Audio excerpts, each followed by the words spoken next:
देखो रिकॉर्डिंग का मैसेज क्या और स्क्रीन शेयर है। यस।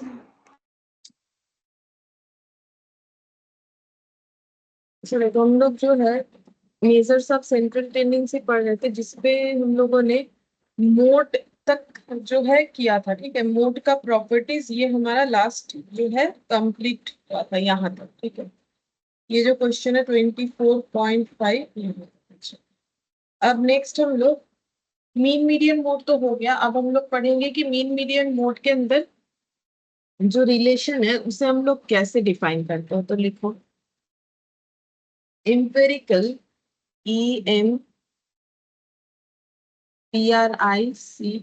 empirical relationship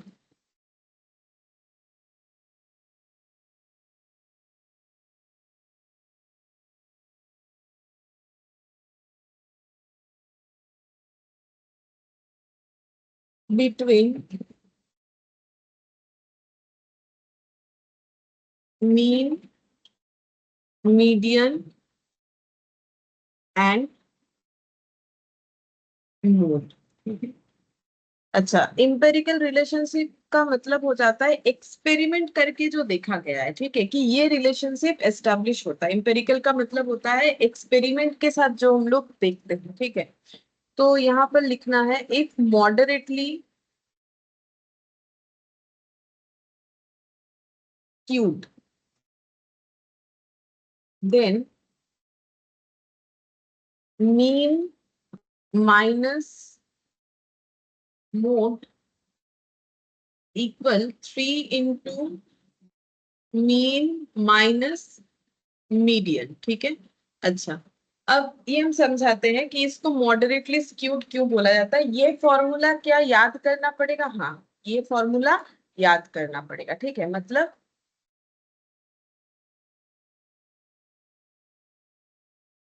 देखो, इसको याद करेंगे तो ही हम लोग इससे सोल्यूशन कर सकते हैं ना। मतलब जैसे बाकी फॉर्मूला याद करते हैं, इसको भी वैसे ही याद करना है।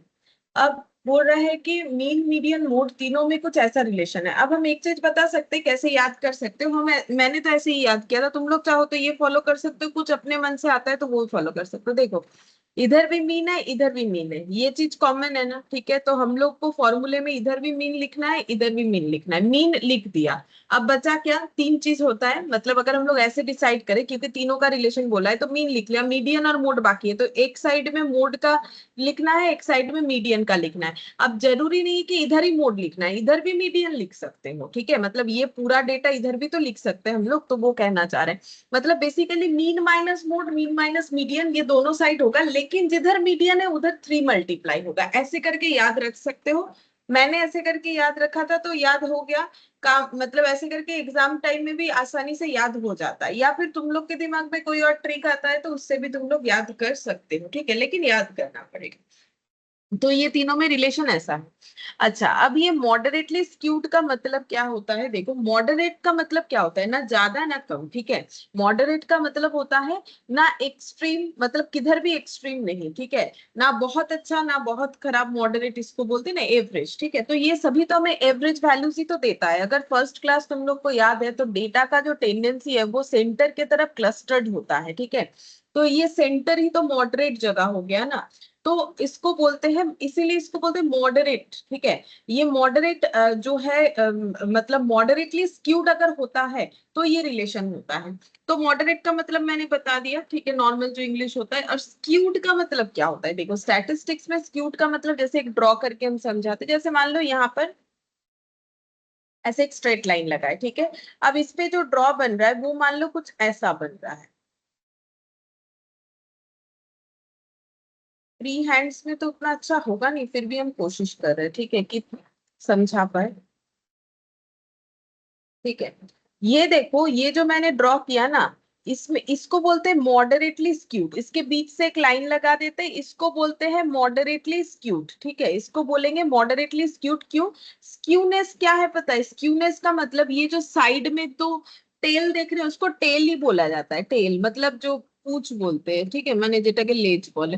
तो ये देखो, ये जो टेल है ना, दोनों साइड इक्वल है। हाँ, अब मेरा ड्रॉ हो सकता है इक्वल ना दिखे, हो सकता है यहाँ का गैप थोड़ा कम है, यहाँ का गैप थोड़ा सा ज्यादा हो गया, लेकिन वो मैंने फ्री हैंड में ड्रॉ किया है बोल के, लेकिन अगर इस तरीके का जो है डायग्राम बन जाता है जहां पर दोनों साइड टेल बराबर होते हैं, इसी को बोलते हैं, ये स्क्यूनेस है, ठीक है, मतलब ये कितना झुकाव, मतलब कितना झुका हुआ है दोनों साइड, तो बराबर झुका हुआ है, ठीक है। इस चीज को बोला जाता है मॉडरेटली स्क्यूड। अगर ऐसा होता, सपोज करो कि अगर ऐसा होता, ठीक है, तो इसको मॉडरेटली स्क्यूड नहीं बोलेंगे, इसका स्क्यूनेस जो है वो इधर जाता है, स्क्यूनेस इधर जाता है। या फिर अगर ऐसा हो जाता हमारा डायग्राम बाई चांस ऐसा, ठीक है, तो इसका स्क्यूनेस इधर जाता है, ठीक है, तो ये भी मॉडरेटली स्क्यूड नहीं है, ये भी मॉडरेटली स्क्यूड नहीं है, कोई लेफ्ट साइड में ज्यादा स्क्यूड है, कोई राइट साइड में ज्यादा स्क्यूड है, इसको बोलते हैं मॉडरेटली स्क्यूड। अगर मॉडरेटली स्क्यूड होता है तो हमें मीन कहाँ मिलेगा, मीन मीडियन मोड सभी सेंटर में मिल जाएंगे, ठीक है, तो हम लोग को मीन मीडियन मोड यहाँ पर मिल जाएगा, यही इसी जगह पे हमें मीन भी मिल जाएगा, इसी जगह पे हमें मीडियन भी मिल जाएगा, इसी जगह पे हमें मोड भी मिल जाएगा। इस तरीके से जो है एक्सपेरिमेंट के हेल्प से ये रिलेशनशिप एस्टेब्लिश किया हुआ है, ठीक है, तो हमें ये सब पूछेगा नहीं, ये जस्ट मैंने जानकारी के लिए बता दिया। हम लोग को तो ये फॉर्मूला याद रखना है एग्जाम पर्पस के लिए, और ये हमारे काम आने वाला है, बाकी ये नॉलेज के लिए, ठीक है। अच्छा, अब देखते हैं कि इससे रिलेटेड हमारे पास कोई क्वेश्चन अवेलेबल है कि नहीं, तो चलो देखते हैं। है क्वेश्चन है।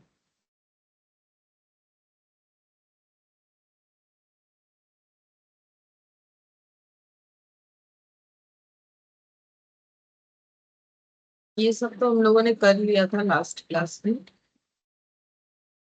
मोड भी हम लोगों ने कर लिया। ये देखो, ऐसे देगा क्वेश्चन में मॉडरेटली स्क्यूड, ये देखो, for a moderately skewed distribution of marks in statistics for a group of 200 students the mean mark and median mark were found to be 55.60 and 52.40, what is the modal mark, ठीक है। तो हम लोग को mean they दिया है, median mark दे दिया है, हम लोग को पूछा है मोडल मार्क कितना होगा, ठीक है, तो देखो कैसे होगा।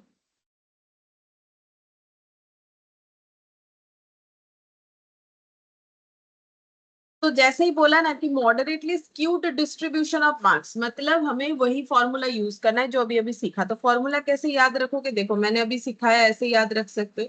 एक साइड लिखना है मीन माइनस मोड, एक साइड लिखना है मीन माइनस मीडियन, ठीक है, मीन से दोनों को माइनस करना, और जिधर मीडियन है उधर 3 लगा देना है। बस ये 2-3 बार प्रैक्टिस करोगे ऐसे करके तो वो ऑटोमेटिकली दिमाग में जो है वो चीज सेट हो जाएगा, ठीक है। अब देखो यहाँ पर बोल रहा है मीन मार्क जो है वो 55.60 है। अच्छा, फिर इसके बाद मीडियन जो है वो है 52.40, तो मोड तो हमें पता नहीं, ये ढूंढने बोला है। मीन 55.60, मीडियन बोला है 52.40, तो ये तुम लोग भी आराम से कर सकते हो, अगर हम नहीं भी बताएंगे तो तुम लोग कर ही लोगे, ये तो नॉर्मल कैलकुलेशन है, ठीक है। अच्छा, अब 55.60 माइनस 52.4 इंटू 3 करके देख लो कितना होगा। हम अपना कैलकुलेटर एक बार ओपन करके भूल गए। हाँ, 55.6 माइनस 52.4, तो ये आ गया 3.2 इंटू 3, तो ये हो गया 9.6, ठीक है, 9.6। अच्छा, अब ये 9.6 इधर ट्रांसफर करते हैं, 55 9.6 माइनस 55.6, तो ये हो जाएगा 46, ठीक है। तो मोड का आंसर क्या हो जाएगा, मोड का आंसर हो जाएगा, देखो इतना लिखने का जरूरत भी नहीं है, कैलकुलेटर पे डायरेक्टली 46 करके आंसर कर सकते हैं, क्योंकि हम लोग का एमसीक्यू है, तो कर करके दिखाने का कोई जरूरत होता नहीं। 46 आंसर आ जाएगा, ठीक है। तो ये फॉर्मूला इस तरीके से हमारे काम आने वाला है। इसका आंसर ये देखो 46 हो गया। अच्छा, अब ये जो है ये क्वेश्चन हम लोगों ने लास्ट क्लास में किया हुआ है, ये वाला टू। अच्छा नहीं, इसका मैंने एक एग्जाम्पल देख लेते हैं। हाँ, यही वाला 14.1 पॉइंट, ये देखो y इक्वल टू 2+1.50x, ये करवा दिया था मैंने, ठीक है, तो ये क्वेश्चन हम लोग कर चुके हैं। अच्छा, अब हम लोग क्या पढ़ेंगे, अब हम लोग पढ़ेंगे जियोमेट्रिक मीन, हार्मोनिक मीन, ये सब पढ़ेंगे, ठीक है। तो मीन मीडियन मोड हमारा कंप्लीट हुआ, अब हम लोग नेक्स्ट जो है स्टार्ट करने वाले हैं जियोमेट्रिक मीन।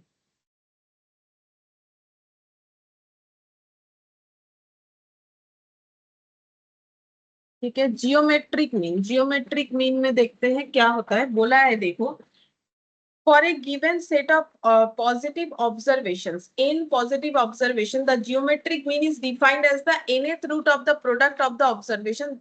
ठीक है, ये बोला है, तो ये अभी ऐसे पढ़ के तो कुछ नहीं समझ में आएगा, हम अपने हिसाब से बता देते हैं।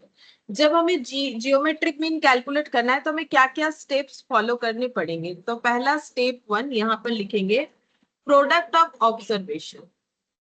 हमें क्या करना है, प्रोडक्ट ऑफ ऑब्जर्वेशन करना है। स्टेप 2 में क्या करना है, स्टेप 2 में करना है nth root of step 1, nth root of step 1। ठीक है, ये दो चीज फॉलो करेंगे तो जियोमेट्रिक मीन से आंसर मिलेगा हमें। ठीक है, तो प्रोडक्ट का मतलब तो तुम लोग को पता है मल्टीप्लीकेशन करना। ठीक है, और ऑब्जर्वेशंस का मतलब है एक्स का जो वैल्यू रहेगा। ठीक है, तो इसका मतलब सपोज कि अगर हमें कुछ ऑब्जर्वेशंस ऐसे दिए हुए हैं, ऑब्जर्वेशंस हमें कुछ ऐसे दिए हुए हैं, x1, x2, x3, ठीक है, ऐसे डॉट डॉट करके xn, ये जनरल टर्म होता है ना, ऐसे करके लिख दिया। तो जियोमेट्रिक मीन कैसे निकलेगा, जियोमेट्रिक मीन आ जाएगा, सबसे पहले प्रोडक्ट करना है ऑब्जर्वेशन का, तो x1 into x2 into x3 into dot dot dot dot xn। ठीक है, और उसका nth रूट करना है। अब nth रूट को हम समझाते हैं तो फिर ये चीज तुम लोग बता पाओगे कि यहाँ पर कितना लिखना पड़ेगा। ठीक है, जैसे अगर मुझे बोला गया सेकेंड रूट, ठीक है, ऐसे मुझे बोला गया सेकेंड रूट ऑफ 16, तो बोल सकते इसको कैसे लिखना पड़ता है, कोई आइडिया है?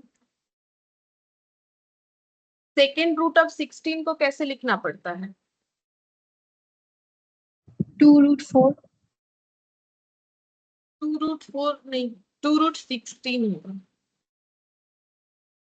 ठीक है, ये देखो ऐसे होता है सेकेंड रूट का मतलब। ये देखो, ये इंडिसेस में हम लोगों ने सीखा हुआ है, अगर इंडिसेस किया हुआ है तो देखो यहाँ पर ये 16, इसका रूट ये हो गया। सेकेंड रूट का मतलब यहाँ पर 2 होता है, जो कि लिखने का जरूरत नहीं। मतलब नॉर्मली अगर हम लोग को ये ऐसे लिख के दे या फिर ऐसे मान लो लिख के दे, तो इसका मतलब यहाँ पर ना एक 2 है, जो कि लिखना जरूरी नहीं होता। जैसे मान लो कि मुझे बोला गया प्लस +5, तो क्या मुझे प्लस दिखाना जरूरी है? नहीं, क्योंकि पता है कि अगर 5 के आगे कुछ साइन नहीं है तो वो प्लस ही होता है। लेकिन अगर -5 हुआ तो दिखाना है। ठीक है, जरूरी होता है। सेम उसी तरीके से सेकेंड रूट में 2 लिखना जरूरी नहीं होता है, लेकिन वो सेकेंड रूट होता है। ठीक है, तो अब इसका आंसर कैसे निकालते हैं, इसका आंसर ऐसे निकाला जाता है। वैसे तुम लोग बताओ √16 का आंसर क्या होता है, कैलकुलेटर पे करके या अपना अगर पता है तो वैसे ही बता दो। 4। 4 होता है। ठीक है, अच्छा ये 4 कैसे होता है पता है तुम लोग को? ये तुम लोग मत मिटाओ, ठीक है, हम थोड़ा सा आगे करके लिख।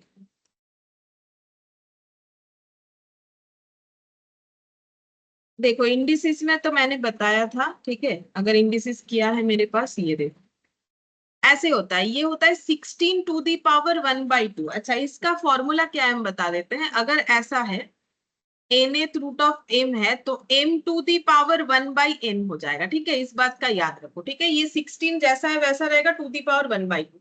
अब 16 को पावर में बताओ तो मतलब 16 को समथिंग पावर में बताओ। 4²। 4 स्क्वायर। ठीक है, 4 स्क्वायर टू दी पावर ½ अब पता है, और एक चीज भी होता है कि अगर हमारा मल्टीपल पावर्स है, जैसे एक पावर 2 है एक पावर ½ है, और ये मल्टीप्लाई हो जाएगा। मतलब जैसे मान लो m⁻n to the power p है। ठीक है, तो ये क्या हो जाएगा, m⁻np हो जाएगा, मल्टीप्लाई हो जाता है। ये इंडिसिस का रूल्स होता है। ठीक है, तो मुझे बताओ कि ये 4 ऐसे ही रहेगा तो 2 और 1/2 मल्टीप्लाई हो जाएगा, अभी जो मैंने बताया उसके हिसाब से, तो आंसर 4 आता है। इस वजह से हम लोग इसे 4 बोलते हैं। ठीक है, ये हो गया। अच्छा, अब चलो दूसरा बताते हैं। थर्ड रूट ऑफ 27, बोलो इसको कैसे लिखोगे, या फिर इसे क्यूबिक रूट 3 बोलते हैं। हाँ, 3 यहाँ पर होगा और यहाँ 27। अच्छा, नेक्स्ट इसको कैसे लिखेंगे? 3³ into 1/3। 3 क्यूब। अच्छा ठीक है, तो फर्स्ट स्टेप ऐसे लिखेंगे 27 टू दी पावर 1/3, फिर इसमें लिखेंगे 3³ टू दी पावर 1/3। 3, तो ये कितना आ जाएगा? 3. 3 आ जाएगा। तो यहाँ पर कैंसिल आउट होके ये 3 आ जाएगा। सेम इसी तरीके से अगर हम बोलेंगे कि nth रूट, ठीक है, nth रूट ऑफ x बोल दिया मैंने, ठीक है, तो उसको कैसे रिप्रेजेंट करोगे? n root x. nth root of x, इसको ऐसे ही बोला जाता है nth रूट, ठीक है, second root, third root, cubic root भी बोलते हैं, स्क्वायर रूट भी बोलते हैं, ठीक है। तो ये हो गया। अब इसको कैसे रिप्रेजेंट करेंगे? x to the power 1 by n. हो गया, ये समझ में आ गया। तो अब ये बताओ, ये फॉर्मूला जो है जीएम लिखना पड़ेगा, प्रोडक्ट ऑफ ऑब्जर्वेशन, वो तो कर लिया। फिर बोला है nth रूट ऑफ स्टेप 1, तो स्टेप 1 का अगर nth रूट करेंगे तो वो कैसे दिखेगा?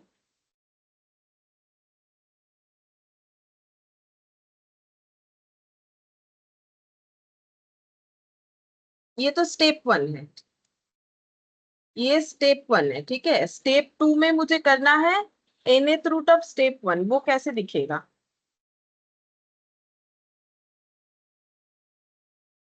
n root x1 into x2 into xn dot. हाँ, सही है, ठीक है, ऐसे दिखेगा। एक डेटा की जगह इतना सारा है। अब इसके आगे इसको कैसे इंटरप्रेट करेंगे?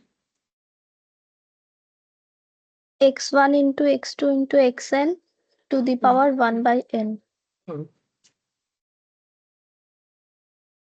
To the power 1 by n। n का मतलब नंबर ऑफ, यहाँ पर ऑब्जर्वेशन, ठीक है, यहाँ पर n का मतलब होता है नंबर ऑफ ऑब्जर्वेशन, ठीक है। तो देखो, अब ये डेफिनेशन देख लो, for a given set of n observation. अब पॉजिटिव ही क्यों होगा वो भी बताते हैं। अगर हमें set of n observations given है, जैसे ये देखो, ये 1 2 3 डॉट डॉट करके n ऑब्जर्वेशंस अगर गिवन है, तो geometric mean is defined as the nth root of the product of the observation. वही किया, प्रोडक्ट ऑफ द ऑब्जर्वेशंस का nth रूट किया। अगर ये कर देते हैं तो हमें क्या मिल जाएगा? जीएम मिल जाएगा, ठीक है। तो ये जीएम ऐसे करके निकाला जाएगा। अच्छा, अब यहाँ पर पॉजिटिव ही ऑब्जर्वेशन क्यों होना चाहिए? क्या ये हमें याद रखना पड़ेगा? बिल्कुल, देखो हम जो भी बोलेंगे हमारे एमसीक्यू में ये सब आएगा। देखो nth पॉजिटिव, तो इसमें पॉजिटिव ही क्यों होगा? क्योंकि इसके पहले हम लोगों ने जब मीन किया, मीडियन किया, मोड किया, कहीं नहीं बोला कि ऑब्जर्वेशंस का वैल्यू पॉजिटिव होना चाहिए। बट यहाँ पर बोल रहा है ऑब्जर्वेशंस पॉजिटिव होगा तो ही जियोमेट्रिक मीन निकलेगा, अदरवाइज जियोमेट्रिक मीन नहीं निकल सकता है। इसका रीजन, जैसे देखो, अगर हम बोल देते हैं एक ऑब्जर्वेशन है 2, एक ऑब्जर्वेशन है मान लो -2, ठीक है। अब हम बोल रहे हैं फाइंड जियोमेट्रिक मीन, ठीक है, फाइंड जियोमेट्रिक मीन। तो तुम लोग कैसे निकालोगे? सबसे पहले तुम लोग को स्टेप 1 में क्या करना पड़ेगा? ऑब्जर्वेशन का मल्टीप्लीकेशन। तो 2 इंटू -2, तो बोलो कितना आएगा? इसका तो वैल्यू निकल जाएगा ना, ये तो नहीं निकाल सकते हैं, जनरल फॉर्म था, इसका तो वैल्यू निकलेगा, कितना होगा? -4. -4। स्टेप 2 में क्या करना है? स्टेप 2 में हमें करना है nth रूट ऑफ स्टेप 1, ठीक है। और n का मतलब क्या है? जितने सारे ऑब्जर्वेशन है, तो मुझे -4 का रूट करना है, ठीक है। तो इसमें रूट में कितना लगाएंगे? ये n जो है ये नंबर ऑफ ऑब्जर्वेशन को डिनोट करेगा, तो यहाँ पर n का वैल्यू कितना लगाएंगे? 2. 2, दो ऑब्जर्वेशन है, ठीक है। अब इसको आगे कैसे इंटरप्रेट करेंगे? -4 टू दी पावर half. हाँ, ठीक है। अच्छा, अब तुम लोग अपना कैलकुलेटर लो या फिर देखो, ये देखो, जैसे 4 लिखा, इसका रूट किया, कितना आंसर आया? 2 आया। लेकिन अब अपने कैलकुलेटर में -4 लिखो। -4 कैसे लिख सकते हैं? यहाँ देखो एक प्लस माइनस होगा तुम लोग के कैलकुलेटर में भी, तो ये प्लस माइनस प्रेस करने के बाद अगर 4 लिखोगे और ये प्लस माइनस लगाओगे, 4 लिखने के बाद प्लस माइनस लगाने से भी काफी कैलकुलेटर पे होता है। या फिर ऐसा भी हो सकता है, क्या तुम लोग के कैलकुलेटर में ये सेटिंग हो कि पहले 4 लिख लिया फिर माइनस, वो देख लो कि पहले करने से आता है कि बाद में करने से आता है। अब इसका रूट लगाओ और देखो कैलकुलेटर क्या बोलेगा। मेरे यहाँ पर इनवैलिड इनपुट बोल रहा है, बट तुम लोग के पास जो नॉर्मल कैलकुलेटर है, कॉमर्शियल ही यूज करना है, साइंटिफिक कैलकुलेटर नहीं चलेगा। तो ये इनवैलिड इनपुट ऐसे नहीं दिखाएगा, ई एरर दिखाएगा। मतलब ऐसे ऊपर ना एक ई जैसा लिख के दिखाएगा, ई एरर ऐसे दिखाना चाहिए, ई एरर बोल के दिखाना चाहिए, ठीक है। तो एरर दिखेगा। एक्चुअली जो नेगेटिव वैल्यू होता है उसका कभी भी रूट नहीं होता है, ठीक है। नेगेटिव के पावर में अगर इतना है तो ये कांट डिफाइन होता है। मैथ्स में ये कभी डिफाइन नहीं होता है, इसका कभी वैल्यू नहीं आता, इसे कॉम्प्लेक्स नंबर बोलते हैं। ठीक है, ये माइनस है, इसे कॉम्प्लेक्स बोलते हैं। इसका कभी ये ऐसा नंबर है ना, इसका कभी भी आंसर नहीं आता है, रूट में नहीं आता है। ठीक है, तो ये कांट डिफाइन है। इसीलिए जियोमेट्रिक मीन में ऑब्जर्वेशन पॉजिटिव हुआ तो ही जियोमेट्रिक मीन कैलकुलेट होगा, अदरवाइज जियोमेट्रिक मीन नहीं कैलकुलेट होगा। इसीलिए इसको बोला है इन पॉजिटिव ऑब्जर्वेशन। तो ये जो है इसका आंसर हो जाएगा कांट डिफाइन। ठीक है, ये हम लोग डिफाइन नहीं कर सकते। ठीक है, चलो अब हम एक एग्जांपल दे रहे हैं, तुम लोग मुझे उसका जीएम कैलकुलेट करके बताना। ठीक है, फिर हम ग्रुप फ्रीक्वेंसी का भी फॉर्मूला लिखवा देंगे। पहले हम इसमें लिखवा देते हैं। डेटा ले रहे हैं 4, 16, 36, 25। Calculate GM. तो कैसे जीएम कैलकुलेट होगा, देखो दो दो बार स्टेप 1 स्टेप 2 लिखने का जरूरत नहीं, दोनों को कंबाइन करके लिखेंगे। तो सबसे पहले ऑब्जर्वेशन का multiplication to the power 1 by n. N का मतलब होता है नंबर ऑफ ऑब्जर्वेशन। बोलो कितना लिखे, टू दी पावर 1/4। ठीक है, अच्छा अब इसको कैसे कैलकुलेट करोगे, देखो इसको कैलकुलेट करने का काफी सारा तरीका है, लेकिन जब जहां पर जैसा अप्लाई होगा ना वैसा करना चाहिए। जैसे कि हम बताते हैं, अगर इसको तुम लोग टोटल मल्टीप्लाई कर लेते हो, कैलकुलेटर तो रहेगा, कैलकुलेटर अलाउड होता है कॉमर्शियल कैलकुलेटर एग्जाम में, 4 इंटू 16 इंटू 36 इंटू 25। ठीक है, ये कितना आ गया 57,600 टू दी पावर 1/4। अगर 1/4 है तो इसको कैलकुलेटर में कैसे करोगे बोल सकते हो। 1/4 का मतलब है कि क्या हम ऐसा बोल सकते हैं, 1/4 का मतलब हम ऐसा बोल सकते हैं,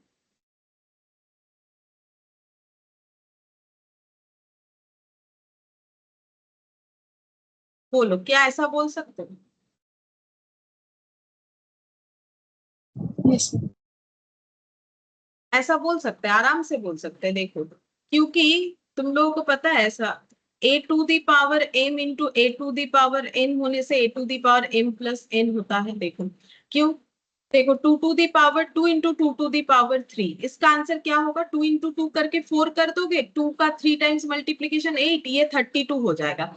लेकिन इसका एक फॉर्मूला बेस्ड सिस्टम होता है जिसमें 2 टू दी पावर 2 प्लस 3 करो, 2 टू दी पावर 5 यानी 32 हो गया। ठीक है, तो ये फॉर्मूला होता है कि अगर मेरा बेस इक्वल है तो पावर जो है वो ऐड हो जाता है। तो देखो मैंने क्या किया, 1/4 को 1/2 और 1/2 कर दिया, और इससे हमारा 1/4 आ जाएगा, क्योंकि फॉर्मूला मेरा क्या बोल रहा है, बेस अगर बराबर है तो पावर मेरा ऐड हो जाता है। तो ये अगर ऐड हो जाएगा तो 1/4 ही आएगा। तो मैंने इस तरीके से इसे स्प्लिट कर दिया।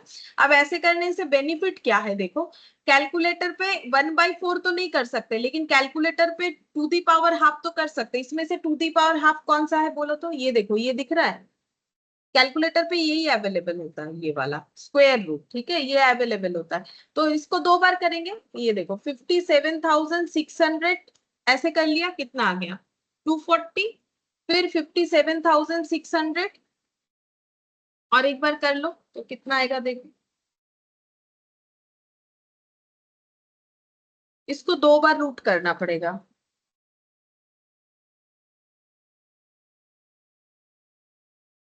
57,600 रूट और एक बार फिर से रूट, तो ये आ जाएगा 15.49। ये देखो 15.49। ठीक है, सिंपल, ये अगर नहीं भी लिखोगे तो भी चलेगा, सिंपल ऐसे करके कर सकते हो। ये देखो 15.491 ऐसे आ जाएगा। क्या करना है, 57,600 का 1/4 है, 1/4 का मतलब दो बार हाफ, अभी मैंने लिख के दिखाया। तो एक बार हाफ से ये आंसर आ रहा है, फिर एक बार हाफ करोगे तो ये आंसर आ रहा है, या फिर इसको ऐसे भी तो लिख सकते हैं,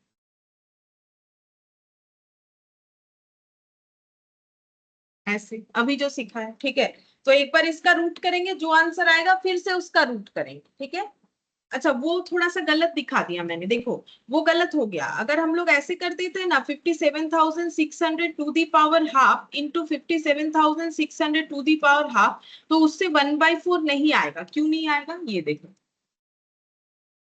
हाफ प्लस हाफ करके देखो, थोड़ी ना 1/4 आता है, कितना आता है? 1 आ जाता है। तो इसका मतलब ये फॉर्मूला नहीं लगेगा, फॉर्मूला लिखा हुआ रहने दो, बट ये इससे ये जो है डिवाइड करके, इससे इस तरीके से स्प्लिट करके हम लोग नहीं कर सकते, इससे आंसर नहीं आएगा, ये गलत हो जाएगा। हम लोग ये जरूर कर सकते हैं, to the power half whole to the power half, क्योंकि मल्टीपल पावर मल्टीप्लाई हो जाता है, अभी जो सिखाया था, ठीक है। पावर बहुत सारा होगा तो वो मल्टीप्लाई हो जाएगा, तो 1/4 को हम हाफ और हाफ लिखेंगे तो एक बार कैलकुलेटर में 57,600 का रूट, और एक बार फिर से जो आंसर आएगा उसका फिर से रूट करेंगे तो 15.49 आ जाएगा। इस तरीके से हम लोग इसे कर सकते हैं, ठीक है। अच्छा, एक दूसरा भी मेथड है जो कि थोड़ा टाइम टेकिंग है, लेकिन वो भी तुम लोग देख लो एक बार। इसको हम लोग स्प्लिट करेंगे, 4 को बोलो सबसे सिंपलेस्ट वे में कैसे लिख सकते हैं, 2 into 2 लिख सकते हैं, ठीक है। सबसे सिंपलेस्ट वे में बताना है। 16 को कितना कितना लिखोगे, 2 into 2 करके बताते जाओ, कितना बार 2 लिखोगे? 4 times. 4 times, 4 times. अच्छा, 36 को, 36 में सिर्फ 2 नहीं आएगा, उसके साथ 3 भी आ जाएगा, लेकिन बोलो क्या क्या लिखना पड़ेगा? 5 times 2. ना, 5 टाइम्स 2 तो 32 है, ऐसे चेक करना पड़ेगा।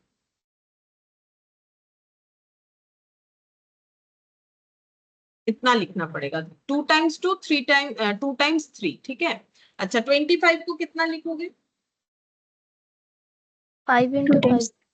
5 into 5, ठीक है, टू दी पावर 1/4, ठीक है। अच्छा, अब क्या करना है, अगर यहाँ 4 है तो हमें 4 का मतलब 4 डेटा हम लोग आउट कर सकते हैं, मतलब क्या बोले, पेयर्स जैसे होता है ना, तो वैसे तो ये देखो 4 2 ले लिया, 4 2 के जगह एक 2 आ जाएगा, ठीक है। अगेन 4 2 के जगह एक 2 आ जाएगा। अब ये 3 जो है वो 2 है, 4 नहीं है, 5 जो है वो भी 2 है, 4 नहीं है, ठीक है। तो उसको हम लोग क्या करेंगे, ये ब्रैकेट दे दिया इसके जगह, ठीक है। और ये 3 into 3 और 5 into 5 जैसा है वैसा लिख दिया, टू दी पावर इस पे 1/4 आ जाएगा। इस पे 1/4 नहीं आएगा, क्यों नहीं आएगा? क्योंकि 1/4 के बदले ही तो हम लोगों ने 4 4 करके बाहर निकाला, कि 4 के बदले 1 करने का मतलब ही हो गया 1/4 आउट हो गया। क्यों हो गया? अगर तुम लोग को फिर से ये दिमाग में आ रहा है तो सीधा बात है, 2 to the power 4 into 2 to the power 4 into हम लोग बोल सकते हैं 3 to the power 2 into 5 to the power 2, इसको ऐसे बोल सकते हैं, टू दी पावर 1/4, ठीक है। अब मल्टीपल पावर को मल्टीप्लाई करो, ये देखो अलग अलग करके मल्टीप्लाई करो, कितना आ जाएगा? 4 4 यहाँ पर कैंसिल आउट, ये 4 4 यहाँ पर कैंसिल आउट, लेकिन यहाँ पर क्या होगा, 3 to the power 2 5 to the power 2 2 to the power 1/4 रह जाएगा, ये कैंसिल आउट नहीं होगा, इसीलिए ये कैंसिल आउट कर दिया मैंने, ठीक है। तो सिंपल एग्जाम में क्या करोगे, यहाँ 4 है तो 4 4 बाहर निकालोगे, जो 4 के पेयर में नहीं आया वो ऐसे रह जाएगा, ठीक है। अब नेक्स्ट हम लोग यहाँ पर लिखेंगे geometric mean equal to 2 into 2 4 हो गया।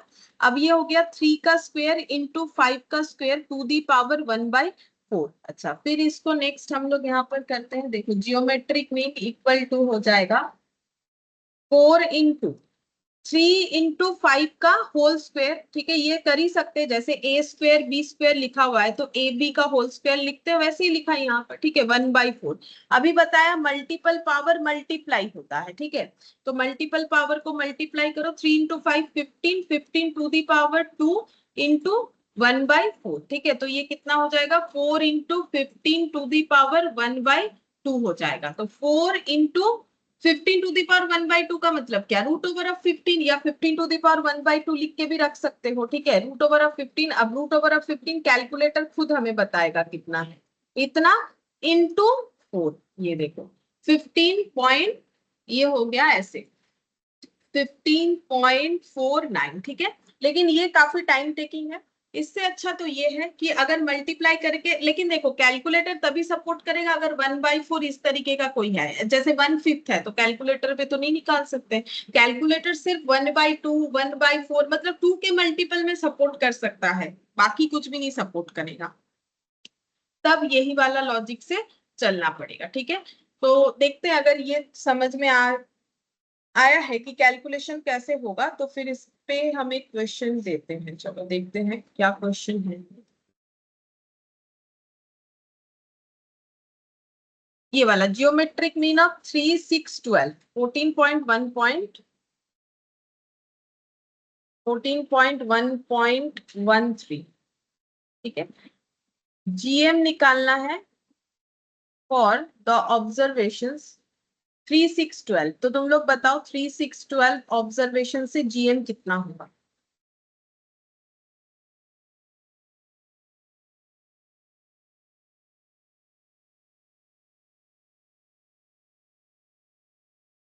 निकाल निकाल के मुझे बताओ कितनी है।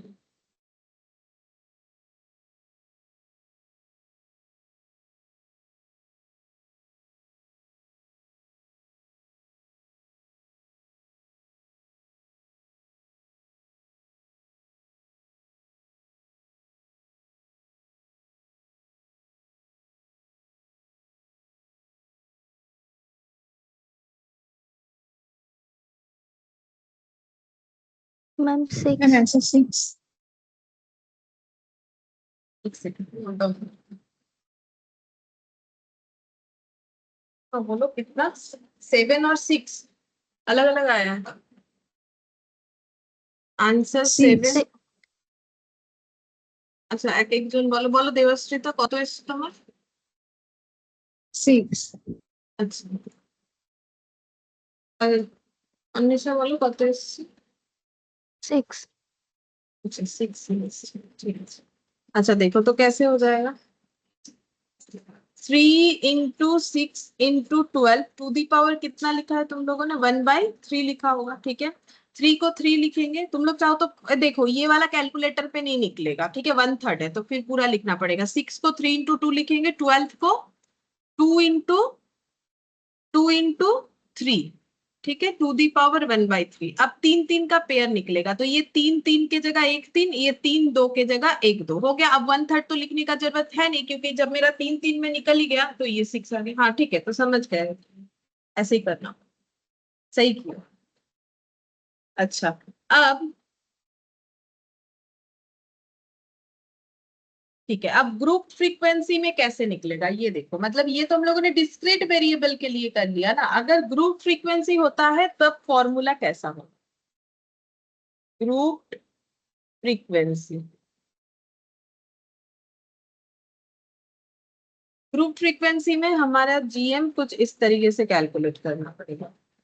वही ऑब्जर्वेशन मल्टीप्लाई होगा, लेकिन अगर ग्रुप फ्रीक्वेंसी है मतलब फ्रीक्वेंसी रहेगा तो फ्रीक्वेंसी टू दी पावर में चला जाएगा।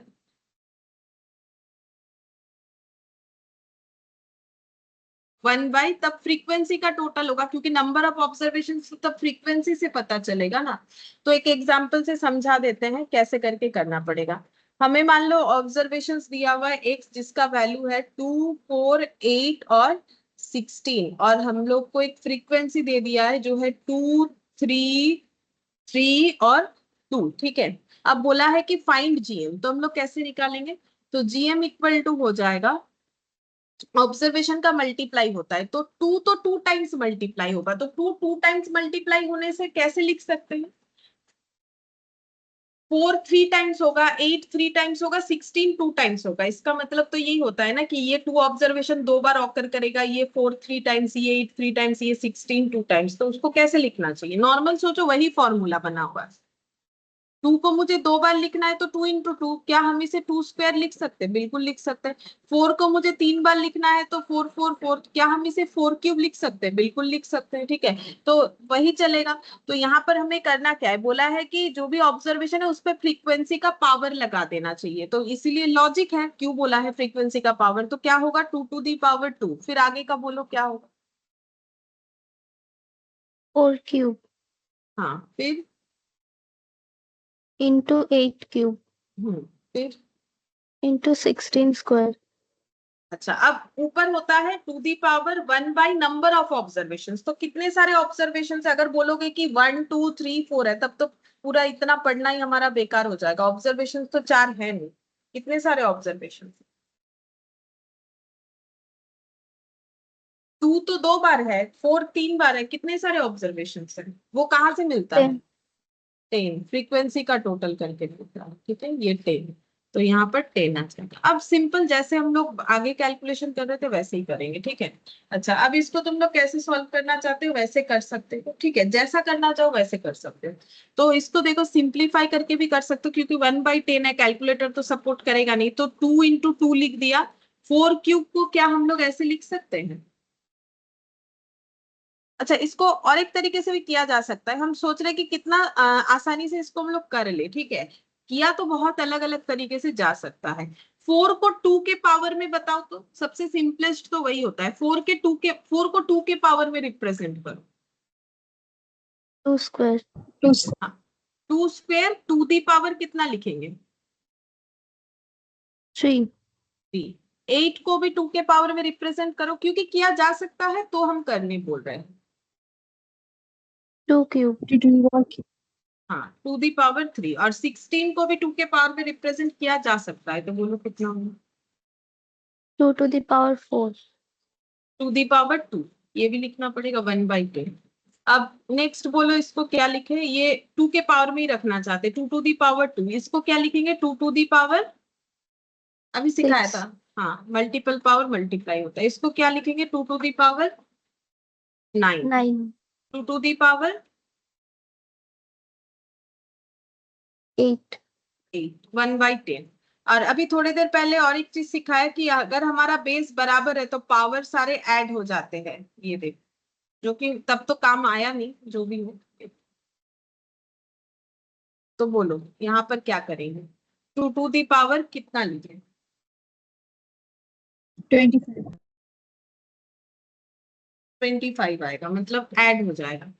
2 + 6 + 9 + 8 होल टू दी पावर 1/10, तो कितना हो जाएगा? 2 टू दी पावर ऐड करने से 25, ठीक है, 25 टू दी पावर 1/10, ठीक है। अच्छा, तो अब नेक्स्ट क्या करेंगे? मल्टीप्लाई हो जाएगा, 2 टू दी पावर 25 × 1/10 हो जाएगा, मतलब 25/10। ये करने से कितना आता है? पॉइंट में ही बताओ कितना आता है। 2.5. 2.5, ठीक है, ये 2.5 आता है। अच्छा, क्या 2.5 को ये बोल सकते हैं? ऐसा बोल सकते हैं? चेक कर लो। Yes, ma'am. ये बोल सकते हैं, ठीक है। अच्छा, अगर ये बोल सकते हैं तो इसको फिर आगे ऐसे भी तो स्प्लिट कर सकते हैं, बोलो कर सकते हैं कि नहीं? अभी ये जो फॉर्मूला, अगर यहां से यहां बन सकता है तो ऑपोजिटली इससे ये भी तो बन सकता है, तो बोलो अगर 2 टू दी पावर 2 + हाफ है तो क्या इसको 2 to the power 2 × 2 to the power half लिख सकते हैं? ये फॉर्मूले से Yes, ma'am. लिख सकते हैं ना, रिवर्स आराम से लिख सकते हैं। मेरे पास अगर ये है तो हम ये बोल रहे हैं, जैसे कि ये वाला, ठीक है। तो अगर मेरे पास ये अवेलेबल हुआ तो हम ऐसे उसको उल्टा स्प्लिट कर देंगे, जरूरत के हिसाब से यूज करना पड़ेगा। अच्छा, अब ये करके बेनिफिट क्या होगा? बेनिफिट है 2 टू दी पावर 2 4, और बाकी 2 टू दी पावर हाफ मुझे कैलकुलेटर बताएगा। कैसे बताएगा? ये 2 और ये हाफ लगा दिया, ठीक है। 1 पॉइंट ऐसे आ रहा है, 1.414 ऐसा इंटू 4 यहाँ पर कैलकुलेटर पे कर देंगे, 5.65 ये आ रहा है, ठीक है। अब ऑप्शन रहेगा तुम लोग के पास, 2 डिजिट रहेगा, देख लोगे आंसर में ऑप्शन क्या है, 5.65 है या 5.656 है या 666 है, उस हिसाब से तुम लोग आंसर दे सकते हो, ठीक है। वो तो देखो ऑप्शन पे निर्भर करेगा कि क्या दिया हुआ है, ठीक है, ऑप्शन पे निर्भर करेगा। ये बन गया 6, ठीक है। तो अब देखो हर जगह पे एक ही तरीके का कैलकुलेशन अप्लाई कर लेंगे, ऐसा पॉसिबिलिटीज नहीं है इसमें, ठीक है। कैसा डेटा है, क्या करें ताकि हम लोग इजीली उसे फाइंड आउट कर पाए, वो हमें थोड़ा ध्यान रखना पड़ेगा, ठीक है। तो ये हम लोग का हो गया जियोमेट्रिक मीन में ग्रुप फ्रीक्वेंसी डिस्ट्रीब्यूशन, और जो है हम लोग का डिस्क्रीट वेरिएबल से कैसे फाइंड आउट होगा। अब हम लोग पढ़ेंगे प्रॉपर्टीज ऑफ जीएम। अच्छा, ये एक दिया हुआ है 24816। अच्छा, यही मैंने करवाया, देखो मैंने जो एग्जांपल लिया ये यहाँ से ये वाला ही लिया, इससे आंसर आ गया 5.66, ठीक है। अब हम लोग प्रॉपर्टीज पढ़ेंगे, ये जो देख रहे हो ये प्रॉपर्टीज लिखा हुआ है, 4 प्रॉपर्टीज, ये चारों प्रॉपर्टीज को अभी हम लोग पढ़ेंगे।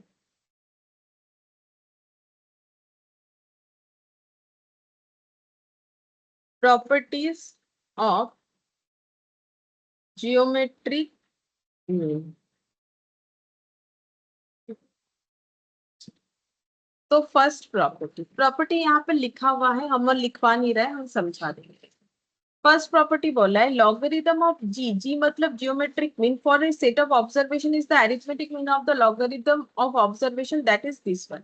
नहीं समझ में आएगा, हम समझा। तो पहले प्रॉपर्टी को एक्सप्लेन करने के लिए हम पहले एक एग्जाम्पल लेंगे। 248 और मैंने लिख दिया फाइंड जीएम। तो पहले तुम लोग 248 का जीएम निकाल के मुझे बताओ कितना होगा।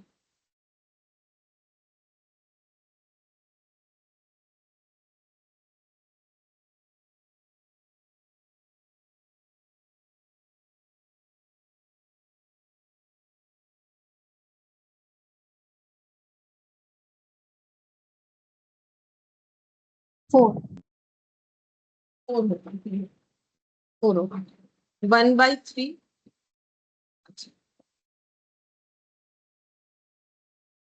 इसको पूरा मल्टीप्लाई कर लो, जल्दी निकलेगा। 4 into 2 8, 8 into 8 64, 64 to the power 1/3। ठीक है, तो अगर 4 टू दी पावर 3 लिखते हैं तो आई थिंक 64 आता है। हाँ, टू दी पावर 1/3, देखो इससे जल्दी हुआ। बाकी 2 टू दी पावर करके भी किया जा सकता है, लेकिन इससे काफी जल्दी होगा। तो आंसर मेरा 4 आ गया। अब मुझे क्या करना है, इस जीएम का लॉग निकालना है। अब ये लॉग क्या चीज है, ठीक है। लॉग जो है एक मैथमेटिकल कैलकुलेशन होता है, इसका पूरा नाम है लॉगरिदम। लॉग में क्या किया जाता है, लॉग का यूज तब होता है, ठीक है, इसका यूज एक्चुअली तब लाया गया, जैसे मान लो कि अगर 2 टू दी पावर 3 है तो 8 बता दोगे, लेकिन अगर 2 टू दी पावर 1594 जीरो ऐसा कुछ है या फिर 9, तो बोलो क्या ये कैलकुलेटर बता पाएगा कि इतना पावर का आंसर कैसे निकालोगे? क्या कैलकुलेटर के पास अवेलेबिलिटी नहीं है? ऊपर से क्या हम लोग ऐसे कैलकुलेट कर सकते हैं कि इतना पावर कैसे निकालेंगे? No ma'am. नहीं कर सकते, ठीक है। तो तब जो है एक ऐसा प्रोसेस लाया गया लॉगरिदम, जो कि इसको कैलकुलेट कर देगा, ठीक है। तो वो तो जब लॉग पढ़ोगे तब देख सकते हो कि कैसे करके होता है, लेकिन हम अभी थोड़ा सा अभी लॉग का मुझे बताना पड़ेगा, क्योंकि इस प्रॉपर्टी में लॉग आ गया है, इसीलिए मुझे थोड़ा बताना पड़ेगा। अब लॉग का थोड़ा हम बता देते हैं। 2 to the power 3 equal to 8। अब इसको भी हम लोग लॉग से निकाल सकते हैं, ठीक है, इसको भी हम लोग लॉग से निकाल सकते हैं। तो अगर हम इसको लॉग में रिप्रेजेंट करना चाहे तो मुझे इसको ऐसे लिखना पड़ेगा, लॉग, ठीक है। यहाँ पर लॉग का बेस लिखा जाता है, ठीक है, यहाँ पर वैल्यू लिखा जाता है, और यहाँ पर लिखा जाता है जो है पावर, ठीक है। मतलब ये जो है इसको हम लोग कौन सा फॉर्म बोलते हैं पता है? इसको हम लोग बोलते हैं एक्सपोनेंशियल फॉर्म। एक्सपोनेंशियल मतलब टू दी पावर फॉर्म, या फिर टू दी पावर फॉर्म बोल सकते हो। अब इसी टू दी पावर फॉर्म को हम लोग ऐसे लिख सकते हैं, जिसमें ये 2 क्या है, 2 बेस है, ठीक है। ये 3 क्या है, 3 पावर है, और 8 क्या है, 8 वैल्यू है, ठीक है। अब लॉग में वैल्यू को यहाँ लिखा जाएगा, तो वैल्यू क्या है, 8 है, तो 8 यहाँ लिखा जाएगा। बेस में 2 है तो 2 यहाँ लिखा जाएगा, और पावर जो है ये यहाँ लिखा जाएगा। और इसका मतलब ये होता है कि लॉग हमें इस तरीके से इंटरप्रेट करता है, how many times we need to multiply two to get 8, ठीक है। हमें 2 को कितने बार मल्टीप्लाई करना पड़ेगा ताकि हमें 8 मिले? तो आंसर आता है 3 टाइम्स हमें मल्टीप्लाई करना पड़ेगा। तो लॉग इस तरीके से काम करता है। बाकी लॉग का डिटेल्स लॉग के चैप्टर में देखेंगे। अभी यहाँ पर जितना चाहिए उतना मैंने बता दिया कि एक्चुअली इस वजह से लॉग बना है। लॉग इस तरीके से रिप्रेजेंट किया जाता है, ठीक है। इस फॉर्म को हम लोग इस तरीके से रिप्रेजेंट करते हैं। अब हमें यहाँ पर क्या बोला है, प्रॉपर्टी में बोल रहा है कि लॉगरिथम ऑफ जी, मतलब हमें लॉग करना है जियोमेट्रिक मीन का। लॉगरिथम ऑफ जी जो है for a set of observation, मतलब अगर हम लोग किसी सेट ऑफ ऑब्जर्वेशन का जियोमेट्रिक मीन निकाल रहे हैं, फिर उसका लॉगरिथम निकाल रहे हैं, वो बोल रहा है is the AM of logarithm of the observation that is log g equal to 1/r into ये हो जाएगा समेशन ऑफ log x हो जाएगा, ठीक है। ये प्रॉपर्टी बोल रहा है कि भाई ये सेटिस्फाई होगा। प्रॉपर्टी नंबर 1 हमें ये बोल रहा है। तो हम लोगों ने पहले जीएम निकाल लिया, अब इसका लॉग निकालेंगे। तो लॉग 4, ठीक है, GM4 आया, log4 निकल गया, ठीक है, तो log4 लिखेंगे। अच्छा, log4 को क्या हम लोग कुछ और कर सकते हैं? तो उसके लिए हमें log का फॉर्मूला आना चाहिए। तो देखो हम थोड़ा बता देते हैं। log तो हम लोग ऐसे लिख सकते हैं, 4 को बोलो कितने पावर में लिख सकते हैं? ये तो ऐसे ही पता है, log का जरूरत नहीं है। 4 को कौन से पावर में लिखा जा सकता है? 2 स्क्वायर। 2 स्क्वायर, ठीक है। अब ये जो पावर वाला 2 है ये सामने आ जाएगा, हम फॉर्मूला लिखवा देते हैं, एक फॉर्मूले से ही काम हो जाएगा ये। अगर ऐसा है log a to the power m होता है, ठीक है, log a base to the power. अब तुम लोग सोच रहे हो बेस तो कुछ नहीं लिखा मैंने। देखो बेस हमेशा लिखा हुआ हो log में, ऐसा जरूरी नहीं। कुछ नहीं होता है तो 10 माना जाता है, ठीक है, कुछ नहीं होता है तो 10 माना जाता है, जो कि लिखने का जरूरत नहीं है। तो अगर ऐसा है तो फिर पावर सामने आ जाएगा, मतलब फॉर्मूला ये है। क्या वहां भी हमें फॉर्मूला याद करना पड़ता है? बिल्कुल, ये चैप्टर फॉर्मूला बेस्ड है, वहां पर जब तुम लोग मैथ्स में करोगे तो वहां भी ये फॉर्मूले को याद रखना पड़ेगा। तो log 2 टू दी पावर 2, तुम log 2 हो गया, ये जी निकल गया। अब मुझे ये निकाल के देखना और दोनों सेम है कि नहीं वो देखना है। अच्छा, मुझे करना है log x। अब log x का मतलब x क्या है? x तो ये सब है, 2 4 8, ये सब x है, मतलब मुझे 2 का log, 4 का लॉग और 8 का लॉग निकालना पड़ेगा। मतलब जो मुझे प्रॉपर्टी बोला है हम उसी के हिसाब से चल रहे हैं, ठीक है। तो हम, ये पेज कंप्लीट हो गया, नेक्स्ट पेज में चलते हैं।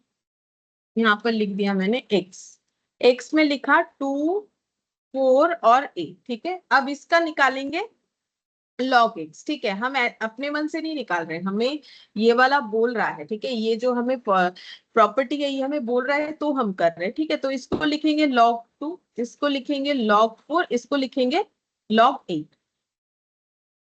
अब इसको आगे क्या लिख सकते हैं? log 2 को log 2 लिखेंगे, log 4 को क्या लिख सकते हैं? log 2 टू दी पावर 2, यानी 2 log 2 लिख सकते हैं, ठीक है। अच्छा, अब ये log 8 को तुम लोग बताओ क्या लिखें? पहले log पावर में, हाँ बोलो। 2 क्यूब। और उसके बाद 3 log 2। 3 log, सिंपल, ये हो गया, ठीक है। अब मुझे क्या करना है? देखो, summation of log x, summation का मतलब होता है ऐड करना, तो मुझे सम करना है log x के वैल्यू का। तो log x का वैल्यू क्या क्या है? एक तो है log 2 प्लस 2 log 2, ठीक है, प्लस 3 log। समेशन का मतलब स्टैटिस्टिक्स में मैंने पहले दिन ही बताया था कि ऐड होता है, इसको समेशन या बहुत से लोग सिग्मा भी बोलते हैं, मुझे समेशन बोलने का ज्यादा हैबिट है तो हम वही करते हैं। तो अब ये सब ऐड करके बताओ तो कितना होगा?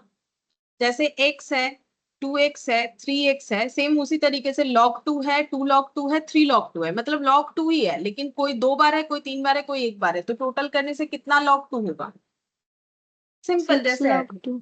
हाँ 6 log, सिंपल जैसे ऐड होता है वैसे करना। तो हमारा समेशन log x निकल के आ गया 6 log 2, ठीक है। अच्छा, अब क्या है, बोल रहा है कि log g, हम लोगों ने log g निकाला है।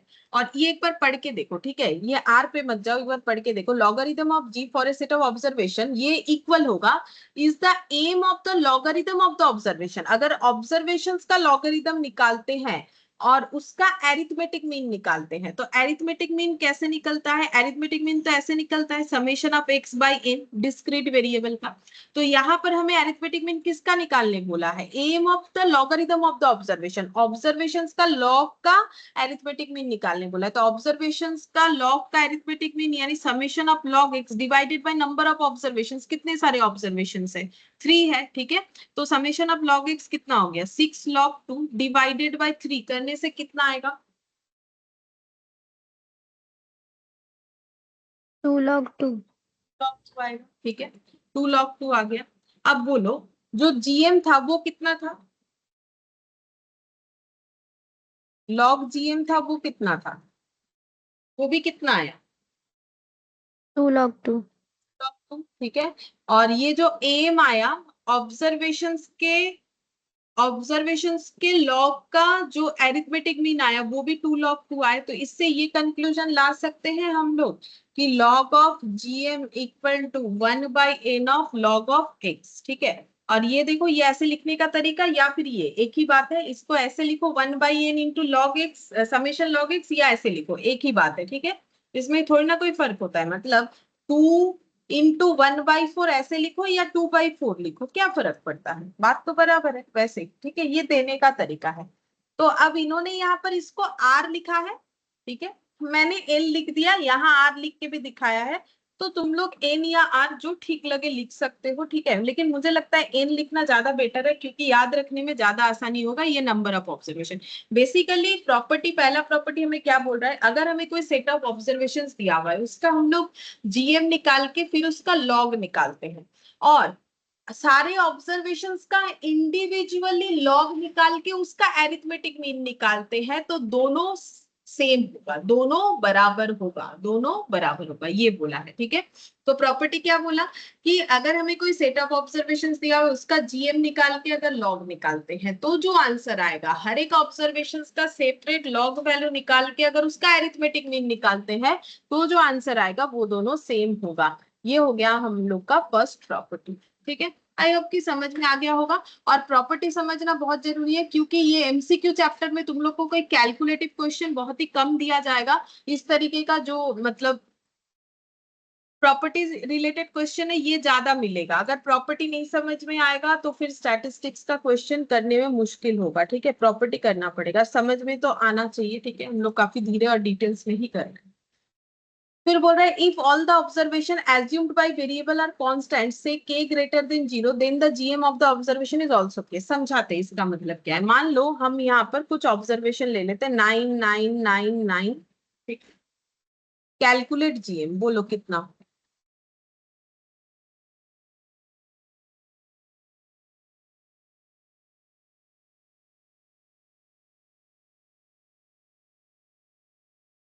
नाइन। 9 ही होगा ऑब्वियस। मैंने 4 यहाँ पर लिखा है 9, अगर मैंने 4 की जगह 6 लिखा होता तो आंसर क्या आता?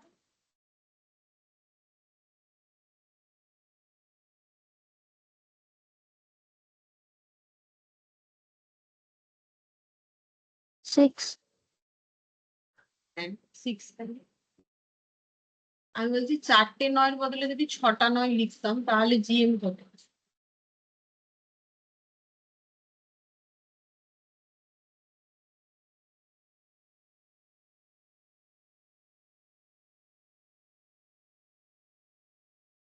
এই ভগবান, আমি এটা এমন কি জিজ্ঞেস করলাম, পড়ো। 9^3/2। কেন? যদি আমি 6টা 9 লিখি 9^3/2 কি করে হচ্ছে? এটা টু দি পাওয়ার কত লিখবো? 6। তাহলে ও, এটাকে আগে কত লিখবো? 9^6 into 1/6। মানে কত আসবে? 9।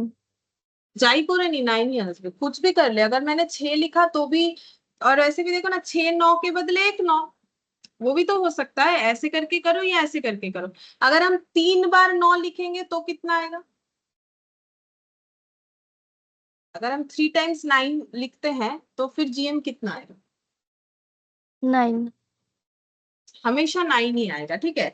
अगर 9 की जगह कुछ और ले लेंगे तो कुछ और आ जाएगा। ये तो एग्जाम्पल है, मतलब हम ये प्रॉपर्टी यही बता रहा है। देखो अभी हम, मैंने तुम लोगों से जो भी सवाल पूछा, ये प्रॉपर्टी ये बता रहा है if all the observation assumed by a variable are constant, सारे ऑब्जर्वेशन कांस्टेंट है, ठीक है। मतलब 9 9 9 है, कुछ वेरी नहीं कर रहा है। एक 9 है, 2 है, 5 है, ऐसा कुछ नहीं है, सब एक ही जैसा। अगर हमारा वेरिएबल्स है, जैसे कि से k greater than 0, k greater than 0 का मतलब यहाँ पर k का वैल्यू हो गया 9, मतलब 0 से ज्यादा होना चाहिए। 0 से तो नहीं होगा ना, क्योंकि 0 0 0 करोगे तो ये तो फिर आंसर 0 ही आएगा, और 0 से कम हुआ तो माइनस में लोगे। तो अभी तो बताया कि जीएम माइनस में क्यों नहीं हो सकता है, ठीक है।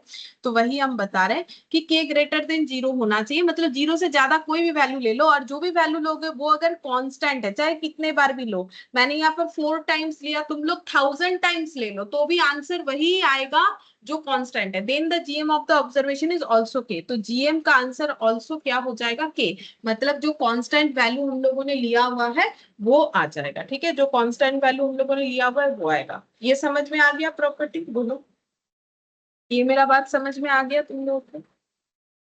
Yes ma'am. अच्छा, अब थर्ड देखो, GM of the product of two variables is the product of their GM that is Z equal to X Y then GM. अच्छा ठीक है, हम समझाते हैं क्या बोला है। मैंने एक एग्जांपल ले लिया, मैंने एक्स और वाई दो वेरिएबल्स लिए। एक्स में मैंने लिया है 248, इसमें लिया है 10, 100 और 1000। ठीक है, तुम लोग मुझे बोलो कि एक्स वाई का वैल्यू कितना होगा जिसको मैंने जेड में असाइन किया है। बोलो एक्स इंटू वाई कितना होगा।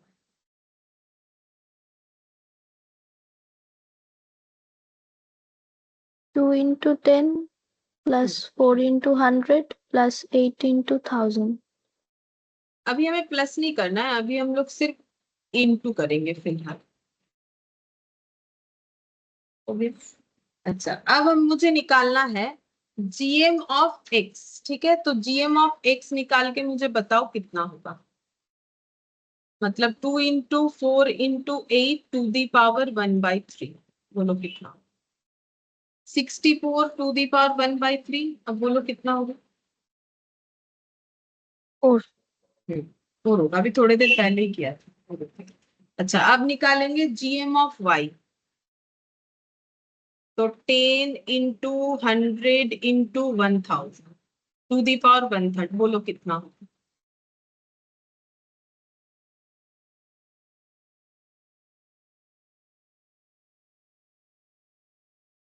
इसको कितना लिखना चाहिए। 10 to the power 6. 6 to the power 1/3 तो कितना हो जाएगा। 10 टू दी पावर 2. 2 यानी कि 100। और जीएम ऑफ जेड निकालो, मतलब 2400 और 8000 टू दी पावर 1/3। ये कितना होगा, तो मल्टीप्लाई कर लो। 4 इंटू 2 8, 8 8 से 64 और कितने सारे जीरो है, 3 2 5 और एक 6। तो बोलो कितना लिखें।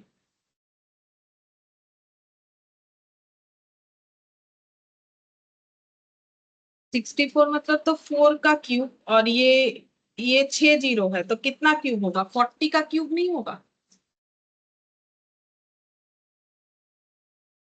40 का क्यूब होगा कि नहीं। Yes, ma'am. देख लो, मुझे भी नहीं याद आ रहा है। 40 का क्यूब होगा क्या। नहीं, तब तो 3 ही जीरो आएगा। 40 का होगा कि 400 का क्यूब। देख, 400. 400 होगा। 40 नहीं है, 400 होगा। 40 होगा तो फिर जीरो तो नहीं होगा। 400 का cube whole to the power 1/3 तो कितना हो जाएगा आंसर। 400. 400। ठीक है, अब यहाँ पर क्या ऐसा हो रहा है। GM of Z equal to GM of X into GM of Y, ये बन रहा है कि नहीं। देखो, फिर हम प्रॉपर्टी पढ़ के दिखाते हैं तो समझ में आ जाएगा। GM of Z 400, GM of X 4, GM of Y 100। तो ये हो गया 400। ये प्रॉपर्टी यही बोल रहा था। ठीक है, इतना सब जो बोल रखा है यही बोल रहा था। क्या बोला था देखो।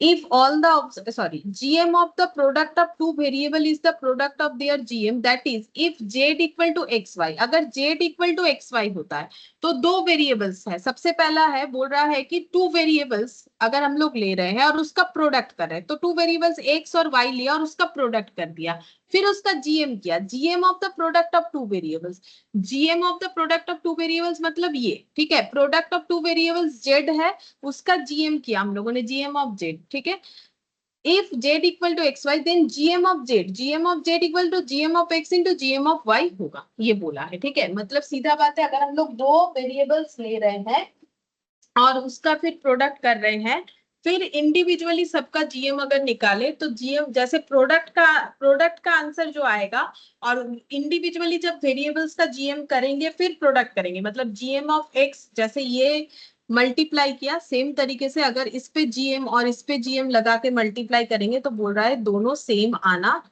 चाहिए। तो आया। ठीक है, प्रूव हो गया। Fourth number, fourth property. अब सेम वही चीज है लेकिन यहाँ पर डिवाइड करके बोला है। थर्ड और फोर्थ प्रॉपर्टी सेम है, बस यहाँ पर मल्टीप्लीकेशन पे बोला है, यहाँ पर डिवाइडेशन पे बोला है। ठीक है, तो चलो डिवाइडेशन पे चेक करके देखते हैं कि अगर हम लोग का दो वेरिएबल्स है एक्स और वाई, हम वेरिएबल्स ले लेते हैं 8 16 और 12, और y ले लिया मैंने 2 4 और 8। अब मुझे z इक्वल टू फिर क्या करना पड़ेगा, x बाई वाई। ठीक है, तो x बाई वाई कितना कितना आएगा बोलो। 4. हाँ, 4.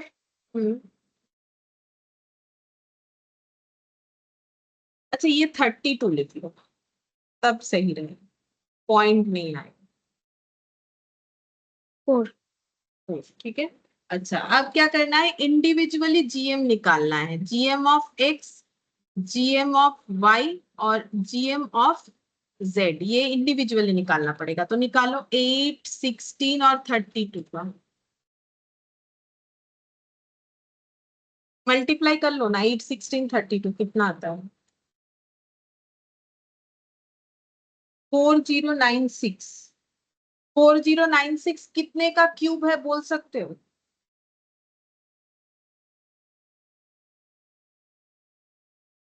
कितने का क्यूब होगा? अगर बोल सकते हैं हम लोग तो अच्छा है, जल्दी हो जाए। तो कैलकुलेटर पे तो चेक कर ही सकते हैं ना, 12 को 3 टाइम्स मल्टीप्लाई करने से कितना आएगा? नहीं, उससे भी ज्यादा होना चाहिए। 15 को 3 टाइम्स, नहीं 16 को 3 टाइम्स, हाँ 16 का 3 टाइम्स। कैलकुलेटर हेल्प करेगा इस बात के लिए, ठीक है। 16 का 3 टाइम्स करेंगे तो ये आ जाएगा, ये कैलकुलेटर पे बन जाएगा। 16 का 3 टाइम्स मैं, मुझे भी नहीं पता था, मैंने भी ट्राई किया। अब अगर तुम लोग 2, 3 से ट्राई करोगे वो तो नहीं पॉसिबल है ना, क्योंकि 4096 तो बिगर वैल्यू होगा। तो मैंने इसीलिए 12 से ट्राई किया, 13 से ट्राई किया, 14 से किया, 15, 16 में ये हो गया। मुझे भी नहीं पता था, ठीक है। तो तुम लोग भी करके देख सकते हो। 2, 4 और 8 टू दी पावर 1/3, 2, 4 और 8 कितना हो जाएगा? इसका आंसर अभी अभी हम लोगों ने किया था। 2, 4, 8 कितना आंसर आता है? 64। 64। हाँ, to the power 1/3, 4 to the power 3 whole to the power 1/3 यानी 4 हो जाएगा। और जेड वाला 4 क्यूब। 4 क्यूब, मतलब 4 ही आएगा ना। अभी अभी हम लोगों ने प्रॉपर्टी पढ़ा ना कि अगर हम लोग का कांस्टेंट है तो जीएम का आंसर भी क्या आएगा? जो वो के का आंसर है, मतलब यहाँ पर ये तो कांस्टेंट हो गया ना, इसमें के कितना है? 4। तो फिर आंसर क्या आना चाहिए? 4। इस तरीके का हमें देगा क्वेश्चन, ठीक है। अच्छा अब प्रॉपर्टी क्या बोल रहा है कि जीएम ऑफ जेड जितना है, जो कि 4 आया, GM of X by GM of Y करने से भी उतना ही आना चाहिए। क्या आ रहा है? हाँ, ठीक है। ये प्रॉपर्टी हमें यही बोला कि GM of Z equal to हो जाएगा GM of X by GM of Y, ठीक है। ये बन जाएगा GM of X by GM of Y, ये बन जाएगा, ठीक है। तो ये प्रॉपर्टी हम लोग का कंप्लीट हो गया। 4 प्रॉपर्टी इसमें हमारा दिया हुआ है। अच्छा, अब नेक्स्ट हम लोग पढ़ेंगे harmonic mean.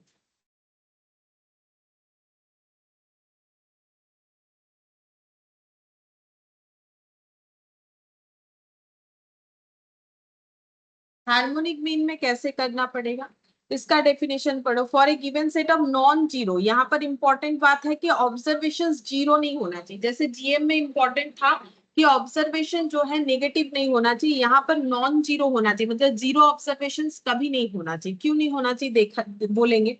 Harmonic mean is defined as the reciprocal of the AM of the reciprocal of the observation, ठीक है। चलो देखते हैं, इतना ऐसे तो नहीं समझ में आएगा। इसमें स्टेप 1 में हमें क्या करना है, reciprocal of the observation, reciprocal of the observation.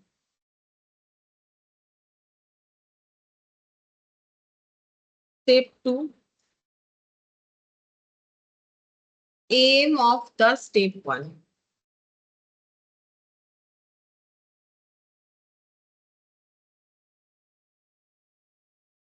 Step 3, reciprocal of AM. यही स्टेप्स हमें वहां पर लाइन बाय लाइन बोला गया है, मैंने यहाँ पर स्टेप वाइज लिखवा दिया। हम एक एग्जाम्पल देते हैं और समझा देते हैं सारे स्टेप्स।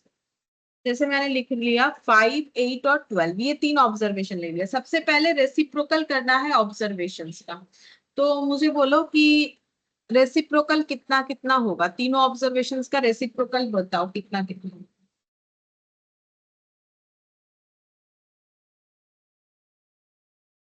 कल ही तो शायद हम लोग सेट थ्योरी पढ़ रहे थे, रिवर्स या रेसिप्रोकल, बोलो क्या हो? 5 का रेसिप्रोकल 1/5। उसके बाद 8 का, 1/8, 1/12। ठीक है। फिर स्टेप 2 में हमें क्या करना है, एरिथमेटिक मीन निकालना है स्टेप 1 में जो भी डेटा आया, मतलब हमें ये तीनों ऑब्जर्वेशन का एरिथमेटिक मीन निकालना है। तो डिवाइडेड बाय कितना होगा? 3। अब उसका रेसिप्रोकल कर देना है एरिथमेटिक मीन का, मतलब स्टेप 2 का रेसिप्रोकल कर देना है, ठीक है। तो यहाँ पर एक काम करो, इसको स्टेप 2 लिख दो, मतलब कैलकुलेट नहीं करो, उसके पहले ही उसे कर दो, ठीक है, तो आसान रहेगा। रेसिप्रोकल करना है अब स्टेप 2 का, तो स्टेप 2 का रेसिप्रोकल करने से क्या आएगा, न्यूमरेटर और डिनोमिनेटर चेंज हो जाएगा, तो ऊपर कितना आ जाएगा 3 और नीचे क्या आ जाएगा 1/5, 1/8 और 1/12। अब इसका कैलकुलेशन करके हमें देखना पड़ेगा कितना आंसर आ रहा है, ठीक है। तो वही हम लोग का जो है हार्मोनिक मीन का आंसर निकल के आ जाएगा, ठीक है। चलो देखते हैं कितना आएगा। ऊपर लिख दिया मैंने 3, ठीक है। 1/5 कितना होगा, कैलकुलेटर पे देख लेते, पॉइंट पे निकाल लेंगे आंसर। 0.2, 1/8, 0.125 और 1/12। ये कुछ ऐसा आ रहा है 0.0833, तो हम ऐसे लिख रहे 0.0808 होगा, मैंने 8 लिख दिया, 0.083 ऐसे लिख दिया। अब प्लस कर लेते हैं, 0.2 प्लस 0.125, तो ये आंसर आ गया 0.40833, ठीक है। 3 डिवाइडेड बाई ये, तो फिर आंसर कितना आ जाएगा 3 डिवाइडेड बाई 0.40833। ये कैलकुलेटर पे आराम से कर सकते हैं, कैसे कर सकते हैं हम रूल्स बता रहे हैं। अगर कैलकुलेटर है सामने तो सबसे पहले m प्लस करना है, मेमोरी प्लस, मेमोरी प्लस करने से ये डेटा मेमोरी में सेट हो जाएगा, ठीक है। अब मुझे क्या करना है 3 डिवाइडेड बाई ये डेटा करना है, तो कैलकुलेटर को रिकॉल करवाना है डेटा क्या था, तो MRC लिखा हुआ रहता है, मेमोरी रिकॉल कर दिया, ये डेटा आ गया।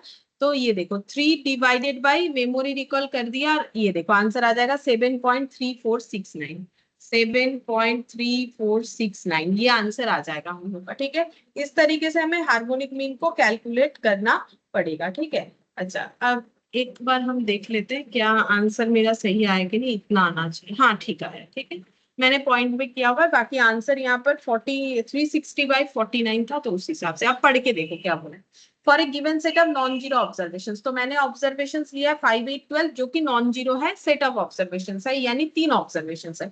Harmonic mean is defined, harmonic mean को कैसे डिफाइन किया जाएगा, as the reciprocal of the arithmetic mean, as the reciprocal of the arithmetic mean, ठीक है। ये देखो रेसिप्रोकल ऑफ स्टेप 2 यानी अरिथमेटिक मीन का, स्टेप 2 यानी अरिथमेटिक मीन का, reciprocal of the arithmetic mean of the reciprocal of the observation, of the reciprocal of the observation. मतलब अगर हम लोग इसको ना एक्चुअली बैक साइड से पढ़े, मतलब हम लोग ऐसे ना पढ़े, देखो मेरा बात समझो, हम ये बोल रहे हैं कि अगर हम लोग इसको ऐसे पीछे से पढ़े तो अच्छे से समझ में आएगा। रेसिप्रोकल ऑफ द ऑब्जर्वेशन करना है, उसका एरिथमेटिक मीन निकालना है। Arithmetic mean of the reciprocal of the observation का मतलब तो वही हो गया ना, इंग्लिश को समझो, AM of the reciprocal of the observation, मतलब पहले ऑब्जर्वेशंस का रेसिप्रोकल करेंगे फिर उसका एम निकालेंगे, फिर क्या करना है reciprocal of the this one, ठीक है। Reciprocal of the this one मतलब रेसिप्रोकल ऑब्जर्वेशन के अरिथमेटिक मीन का रेसिप्रोकल, वही मैंने यहाँ पर लिखवाया है। तो जो भी हो, तुम लोग को ये डेफिनेशन तो लिखना है, नहीं डेफिनेशन याद करने का कोई जरूरत भी नहीं है। अगर पढ़ के देखोगे तो मैंने जो लिखा है, जो बोला है, सेम चीज है। हमें क्या करना है, रेसिप्रोकल कर देना है ऑब्जर्वेशन का, फिर उसका अरिथमेटिक मीन लिखना है कैसे होता है, बट कैलकुलेट मत करो। कैलकुलेट करोगे तो उसमें टाइम टेकिंग, मतलब क्या होगा, यहाँ कैलकुलेट करोगे फिर उसको पलटोगे, फिर उसमें एक बार कैलकुलेट करोगे, बेटर है कि इसको लिख दिया फिर उसको रिवर्स कर डाला, फिर आराम से एक ही बार में कैलकुलेट कर लिया, तो हमें आंसर मिल जाएगा कि क्या आंसर होगा, ठीक है। तो ये हो गया हम लोग का आंसर। अब रहा बात कि ये जीरो क्यों नहीं हो सकता है, जैसे कि हम एक एग्जांपल देते हैं, मैंने बोल दिया ऐसा कुछ डेटा लाइक 2,0,5, ठीक है। अब इसका मैंने बोला कि फाइंड हार्मोनिक मीन, क्या ये पॉसिबल है, सबसे पहला स्टेप 1 क्या होगा बोलो।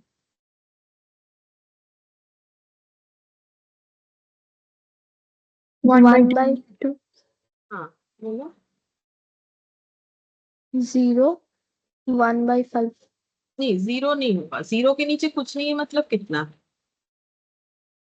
इनफिनिट। 1 है, जीरो के नीचे कुछ नहीं मतलब 1 है, तो इसको रिवर्स करोगे तो कितना आएगा, 1/0। तो 1/0 क्या इसका वैल्यू निकाला जा सकता है कभी भी? No ma'am. 1/0 देखो कैलकुलेटर क्या बोलता है। इसका अभी तक मैथ्स में कोई कैलकुलेशन निकल के आया नहीं है, ठीक है। ये अभी भी अनडिफाइंड, अनडिफाइंड का मतलब क्या होता है पता है, अभी तक मैथ्स में इसका कोई सोल्यूशन नहीं, कैन नॉट डिवाइड, कोई भी डेटा जीरो से डिवाइड नहीं था। हाँ, अब तुम लोग के कैलकुलेटर में ये सब लिखा हुआ नहीं रहेगा, ये लैपटॉप में है तो दिख रहा है, ठीक है। तुम लोग को दिखाएगा ई एरर, एरर दिखाएगा, ठीक है। तो कभी भी 1/0 तो हो ही नहीं सकता है, मतलब 1 क्यों, अगर तुम लोग कुछ और भी देखो, अब ये 0 रहेगा तो 1/0 ही होगा, तो ये 1/0 क्या होता है, अनडिफाइंड, ठीक है। ये अनडिफाइंड होता है। तो क्या अगर किसी ऑब्जर्वेशन, सेट ऑफ ऑब्जर्वेशन में 0 हुआ तो क्या हार्मोनिक मीन कर पाना पॉसिबल है, होगा, बोलो।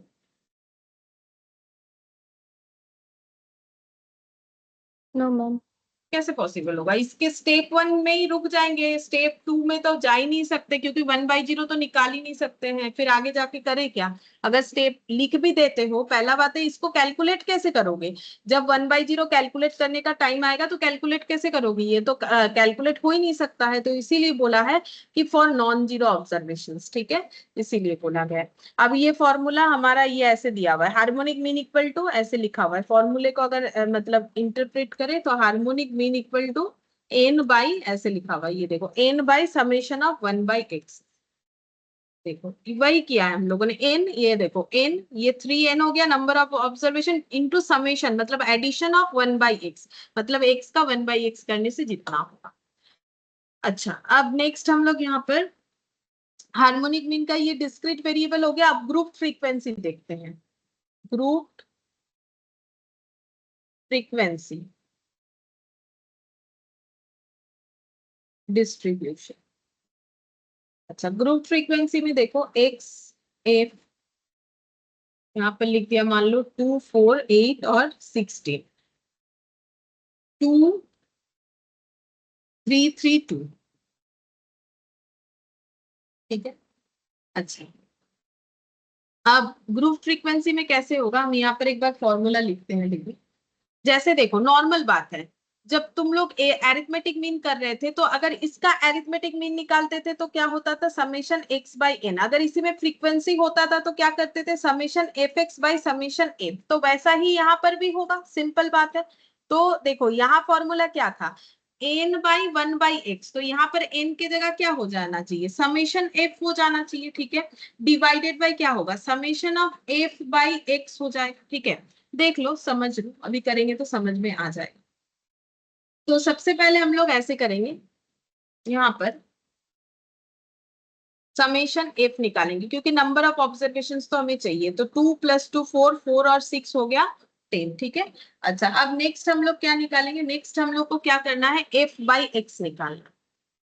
तो 2/2 कितना होगा, 4/3 कितना होगा, सॉरी 3/4, एफ बाई एक्स करना, 3/4, 3/8 और 2/16, ठीक है। और उसका मुझे समेशन करना पड़ेगा, समेशन एफ बाई एक्स, तो देखो कितना होता है, तो 2/2 हो गया 1, 3/4 को 3/4 ही रखेंगे, 3/8 को 3/8 रखेंगे, 2/16 को 1/8 रख देते हैं, ठीक है।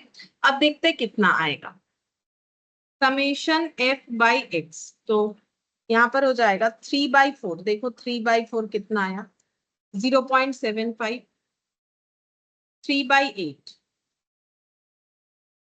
0.375 और 1/8,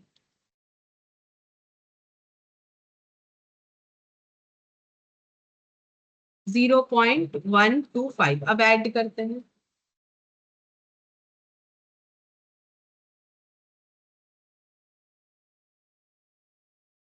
2.25, ठीक है, 2.25 आ गया, समेशन एफ बाई एक्स। अब हार्मोनिक मीन और फ्रीक्वेंसी ये 10 हो गया, नीचे आ जाएगा 2.25, तो 10/2.25, 4.44, ये आंसर आएगा। तो ये शायद यहाँ से ही लिया गया क्वेश्चन है मेरा, देखते हैं। हाँ, ये देखो 24, ये देखो 4.44, ये आ गया, ठीक है। और 5.77 वाला भी यहीं से लिया गया, क्वेश्चन था 5.77। अच्छा वो मैंने किया नहीं, चलो तुम लोगों से करवा लेंगे, कोई बात नहीं। तो 4.44 ये ग्रुप फ्रीक्वेंसी डिस्ट्रीब्यूशन में ऐसे होगा। तो ग्रुप फ्रीक्वेंसी डिस्ट्रीब्यूशन में हमें क्या करना है, जैसे वहां ऑब्जर्वेशंस का 1/x होता था, समझो ये ऐसा क्यों हुआ, ठीक है। ये f/x का लॉजिक क्या है, देखो हमें क्या करना पड़ता है, ऑब्जर्वेशंस का रेसिप्रोकल। अगर मान लेते हैं कि अगर ये f ना होता तो हम लोग इसे 2 को 1/2, 4 को 1/4 और 8 को 1/8 और 16 को 1/16 लिखने वाले थे, ठीक है। वो तो हम लोगों ने किया ही है। देखो यहाँ से 2 हटा दो, 3 हटा दो, 3 हटा दो और 2 हटा दो, तो ये 1/2, 1/4, 1/8, 1/16 हो गया। अब ये 1/2 कितना बार ऑकर होगा, 2 टाइम्स, तो इंटू 2। ये 1/4 कितना बार ऑकर होगा, 3 टाइम्स फ्रीक्वेंसी, तो इंटू 3। ये कितना बार ऑकर होगा, 3 टाइम्स, तो इंटू 3। ये कितना बार ऑकर होगा, 2 टाइम्स, तो इंटू 2। इसीलिए ऐसे हो रहा है। बोलो समझ में आया f/x का लॉजिक? Yes ma'am. ठीक है, ये हो गया लॉजिक। मतलब ऐसा मत समझो कि डिवाइड क्यों हो गया, डिवाइड नहीं है भाई, डिवाइड नहीं है, मल्टीप्लाई है, लेकिन वो तो 1/, होने के बाद ऐसा हुआ ना, तो इसीलिए ऐसा बन रहा है, ठीक है। अच्छा, अब नेक्स्ट हम लोग यहाँ पर, अच्छा चलो तुम लोगों से एक क्वेश्चन करवाते, फाइंड HM फॉर 4, 6, 10। ये तुम लोग बताओ, फाइंड HM फॉर 4, 6 और 10। ये कैलकुलेट करके बताओ, फिर हम लोग प्रॉपर्टीज पढ़ेंगे इसमें।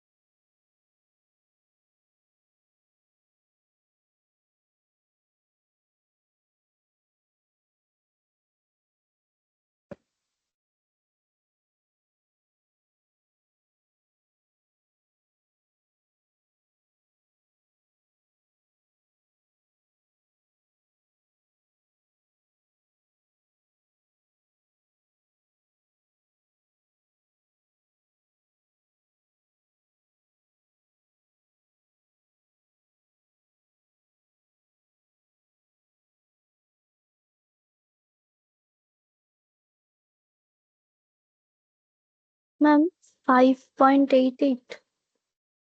5.77 বলছে এখানে, 8 तो 3।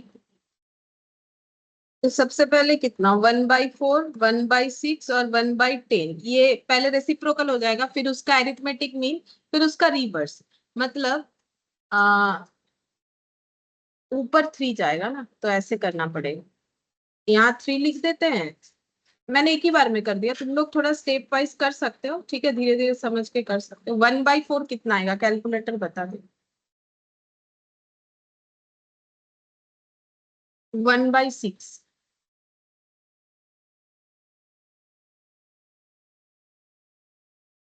और 1/10,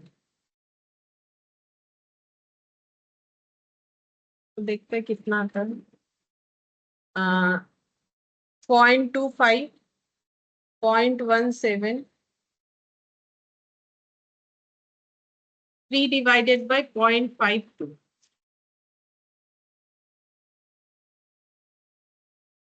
मेरा क्या है, मेरा तो और भी कुछ गलत हुआ है।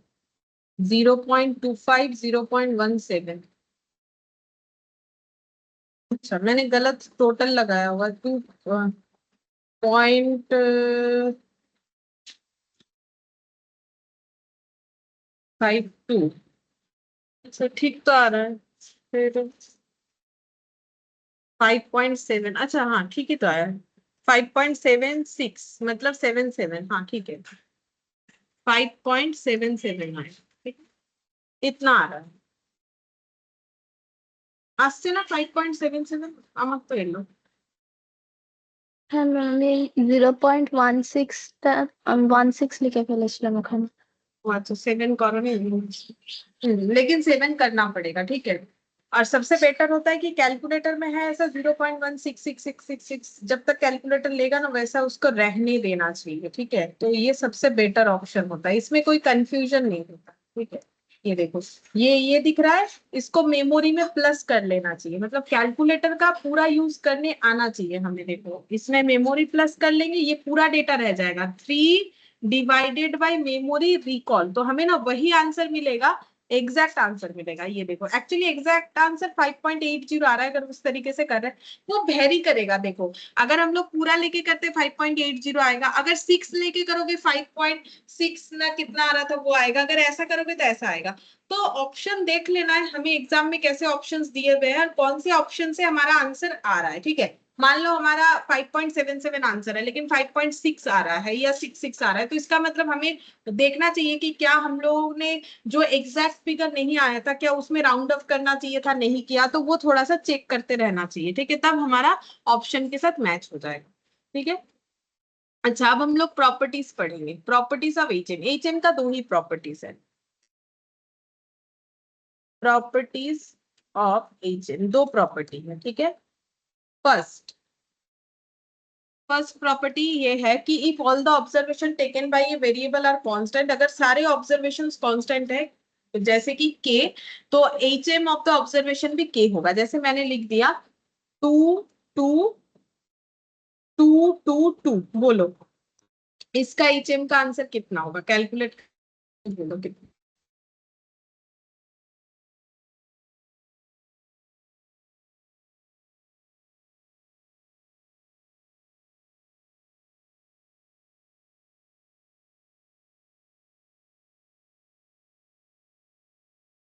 2। 2 ही आया है, ठीक है वही तो प्रॉपर्टी बोला है, 2 ही आएगा। ये कितना हो जाएगा,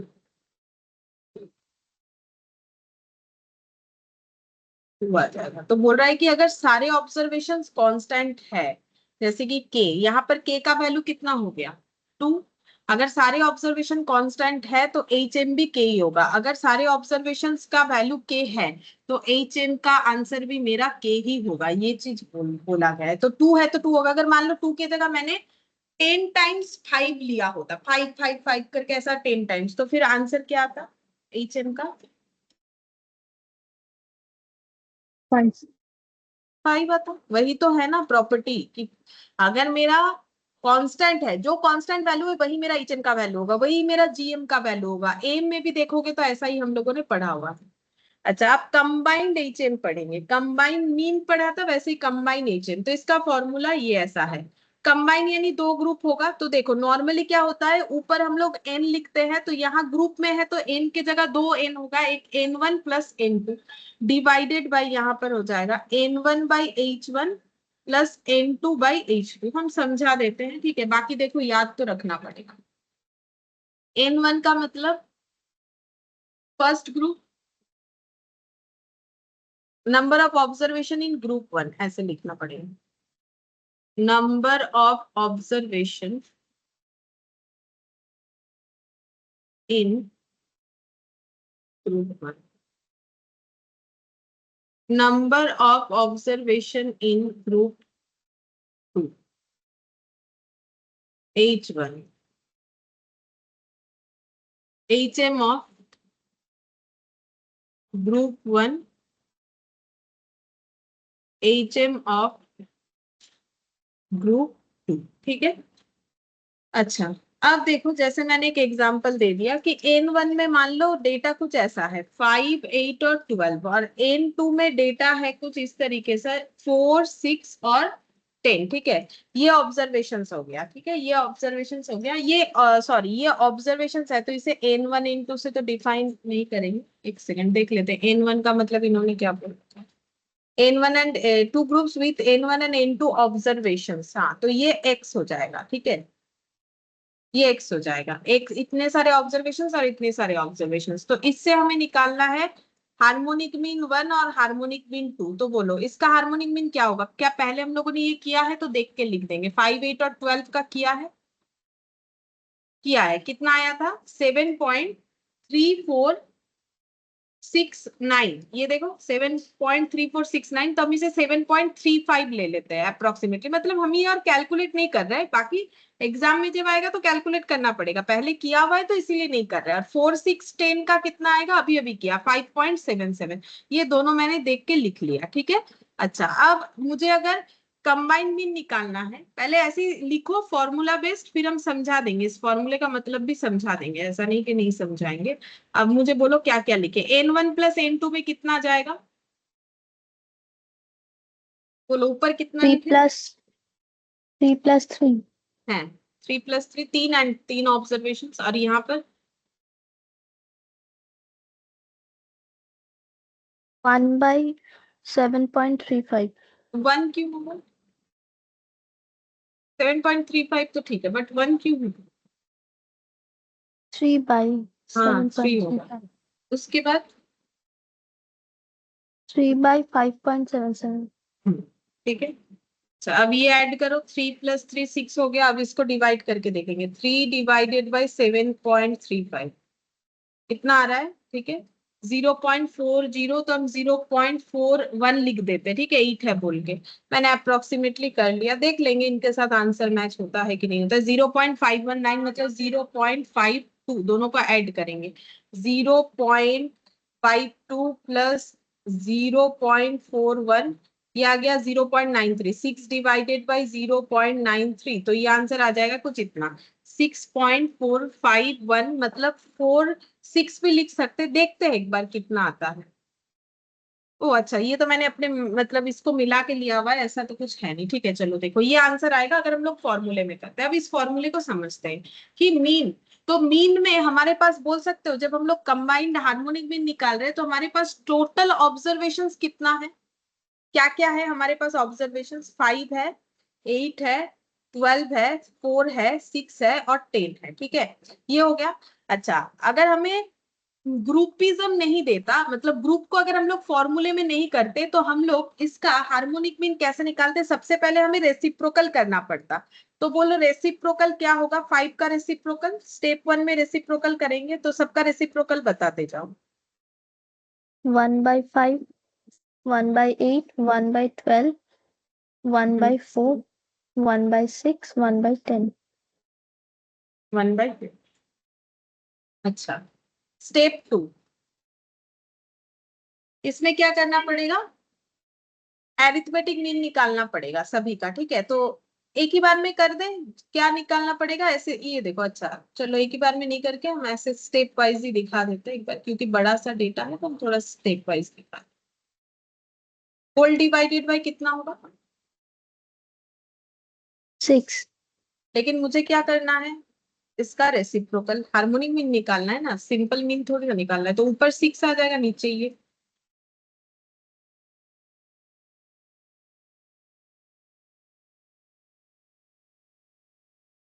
तो ये हो गया ऊपर 6। अच्छा मुझे एक चीज बोलो, 1/5 1/8 और 1/12 क्या एक बार हम लोगों ने किया हुआ है, यहाँ से देख के लिख सकते हैं, चाहो तो पूरा ही एक साथ निकाल सकते हैं, वो बात अलग है। देखो हम लोगों ने यहाँ पर किया हुआ है ना, 1/5 का वैल्यू कितना आता है, देखो 0.2 0.125 0.083,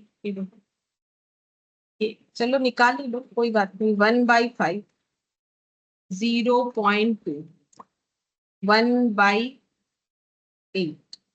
0.125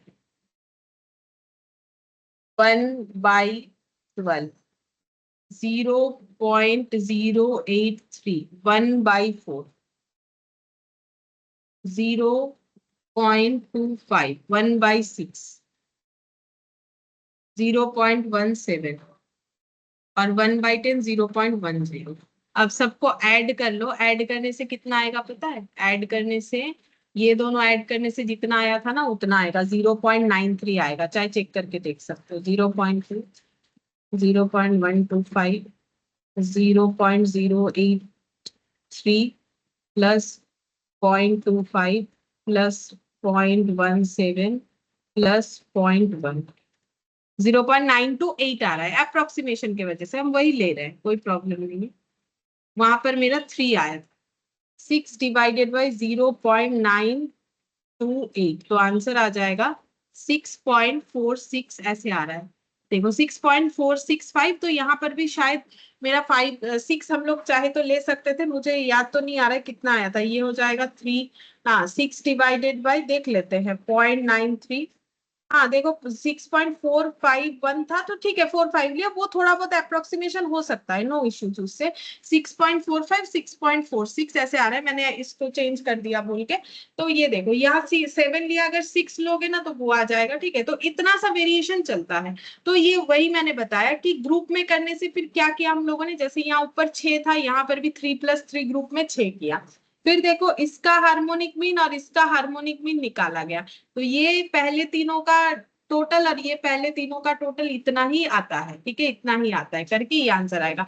लेकिन अब इतना अगर हमें डेटा दे तो क्या हम लोग इतना बड़ा डेटा ऐसे लिखेंगे तो हमें टाइम लगेगा। तो ग्रुप में देगा तो हम लोग ये फॉर्मूले का यूज करेंगे, ठीक है, N1/H1 N2/H2 जैसे कंबाइंड मीन का किया था, सेम उसी तरीके से इस फॉर्मूले का यूज हमें करना पड़ेगा, ठीक है। चलिए, ये बन गया हमारा प्रॉपर्टी नंबर 2। और ये लास्ट प्रॉपर्टी था हार्मोनिक मीन का, इसके बाद कोई प्रॉपर्टी नहीं है हार्मोनिक मीन का। अब relation between AM GM and HM ये हमें पढ़ना पड़ेगा। Relation between AM GM and HM. तो ऐसे लिखते हैं, यहाँ पर बीच में लिखो सेट ऑफ ऑब्जर्वेशंस।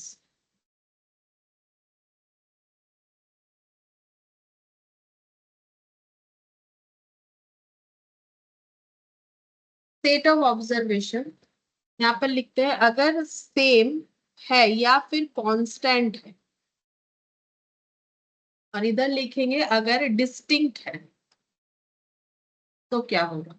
अगर सेम है तो AM equal to GM equal to H M होगा, और अगर डिस्टिंक्ट है तो AM greater than GM greater than H M होगा। और इसको हम लोग कंबाइनली बोल सकते हैं, लिख लो हम समझा देंगे। Combinedly AM greater than equal to GM greater than equal to H M, AM greater than equal to GM greater than equal to H M. समझाते हैं देखो, अगर मेरा सेम या कांस्टेंट डेटा है, ठीक है, तो हम ऐसा डेटा ले लेते हैं लाइक 10 10 एंड 10, ठीक है। ये एग्जांपल कर रहे हैं इस चीज को समझाने के लिए। तो इससे मुझे एम निकाल के बताओ कितना होगा, जीएम निकाल के बताओ कितना होगा, और एचएम निकाल के बताओ कितना होगा। बोलो कितना कितना होगा एम जीएम और एचएम, ये बताना है। मैम 10 ही হবে। 10 ही होगा, प्रॉपर्टी तो पढ़ा हुआ है हम लोगों ने, ठीक है। अगर नहीं समझ में आता है तो करके देखना चाहिए। ये देखो ये हो गया एम, ठीक है, 10। जीएम कैसे निकालोगे,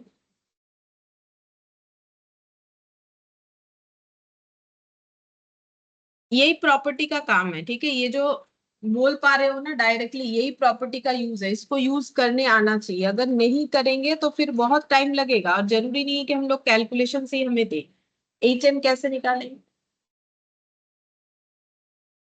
एचएम हो जाएगा 3।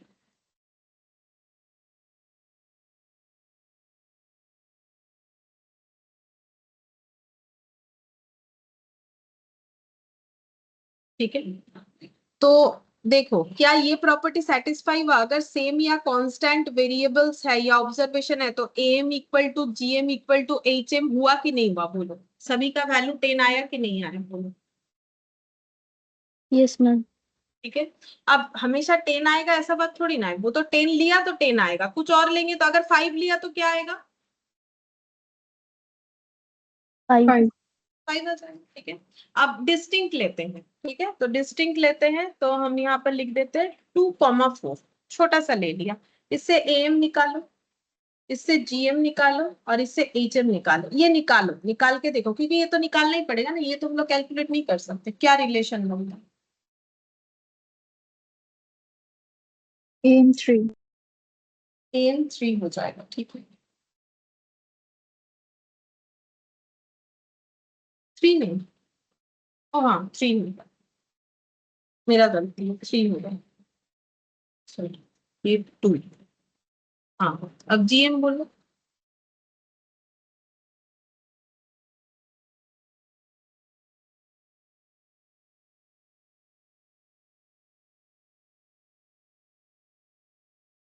और HM? बोलो। 2.82. 2.8283 ऐसा शायद होगा।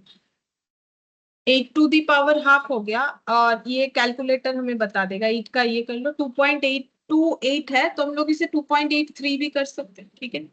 और ये वाला कितना हो जाएगा, 1/2। इसका LCM भी कर सकते हो या फिर डिवाइड करके भी देख सकते हो, जो ठीक लगे। 1/2 का मतलब कितना होता है, 0.5 आई थिंक।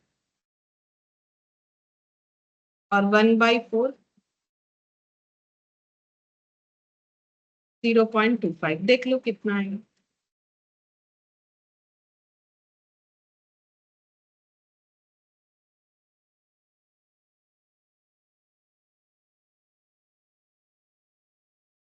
टू 2.67, ठीक है। अब बोलो, क्या ये रिलेशन बना, AM greater than GM greater than HM, बना कि नहीं बना? Because AM 3 है, 3 is greater than 2.83 obviously, and 2.83 is greater than 2.67। बोलो, ये बना कि नहीं बना? Yes, ma'am. ठीक है, तो ये रिलेशन बनना चाहिए। कंबाइनली क्या हो जाएगा, कंबाइनली हम लोग बोल सकते हैं कि एम या तो इक्वल GM या तो इक्वल HM होगा, या फिर हम लोग का ग्रेटर देन होगा, कोई भी एक कंडीशन होगा। डिपेंड करता है कि अगर कांस्टेंट हुआ तो कौन सा होगा, डिस्टिंक्ट हुआ तो कौन सा होगा, ठीक है। ये वही चीज किया। यहाँ पर इन्होंने एक क्वेश्चन दिया है, AM GM HM for in accordance with the definition we have. यहाँ पर ये कैलकुलेट करके इन्होंने बताया है। तो एक डेटा दिया है 6, 8, 12 और 36। इससे AM GM और HM निकालने के लिए बोला है। चलो निकाल के देखो, 6, 8, 12 और 36, AM GM और HM निकाल के देखो। 6, 8, 12 और 36, और मुझे बताओ क्या आंसर आएगा। फाइंड AM GM और HM। देख कितना आएगा, 6, 8, 12 और हाँ बोलो। AM 15.5। AM 15.5 लिख लेते हैं। 15.5 इधर लिख लिया, करके देख लेते हैं।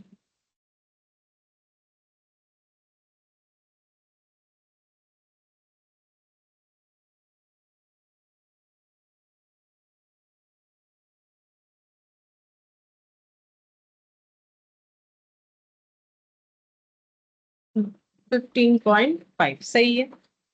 GM और HM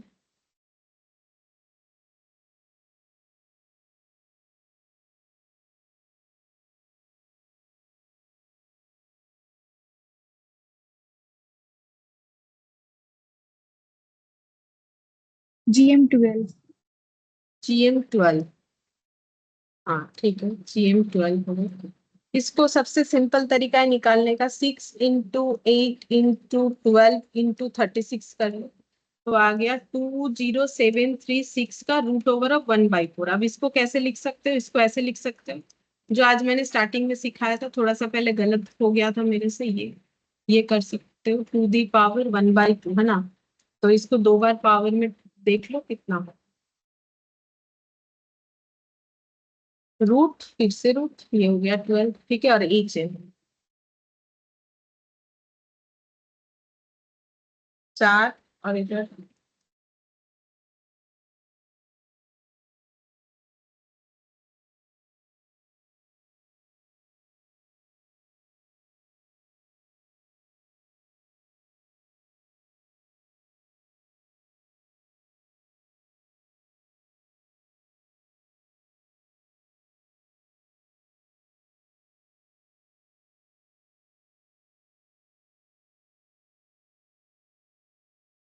11.24। 11.2, यहाँ तो 9.93 बोलते हैं।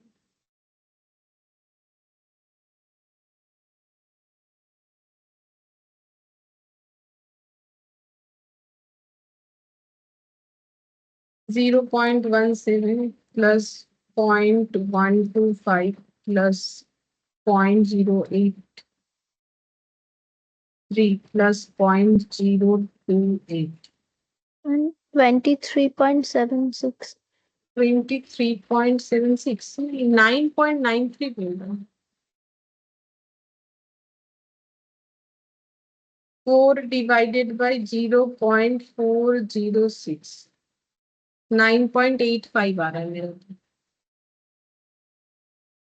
वो अप्रोक्सीमेशन की वजह से आ सकता है 1/6 1/8 1/12 हाँ, लेकिन फिर भी मेरा आसपास का ही आया हुआ है। ठीक है, ये अप्रोक्सीमेशन की वजह से आया है क्योंकि ये जो है ना ये वाला शायद ये 1/6 के चलते ऐसा आया होगा। देख लेते हैं 0.125 0.083 0.028 प्लस 0.166 ऐसे शायद लिया होगा 402 लिया होगा। देख लेते हैं 4 डिवाइडेड बाई 0.402 9.95 आ रहा है तो 9.93। हाँ वही अप्रोक्सीमेशन की वजह से आया बट मेरा ठीक है, मेरा ठीक है, मैंने जैसा लिया वैसा आया लेकिन 9 पॉइंट समथिंग आना चाहिए।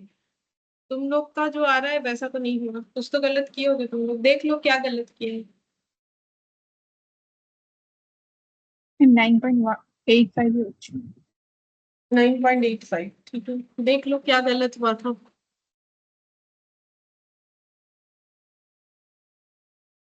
कुछ तो गलत किया ही होगा तभी आंसर मैच नहीं होगी।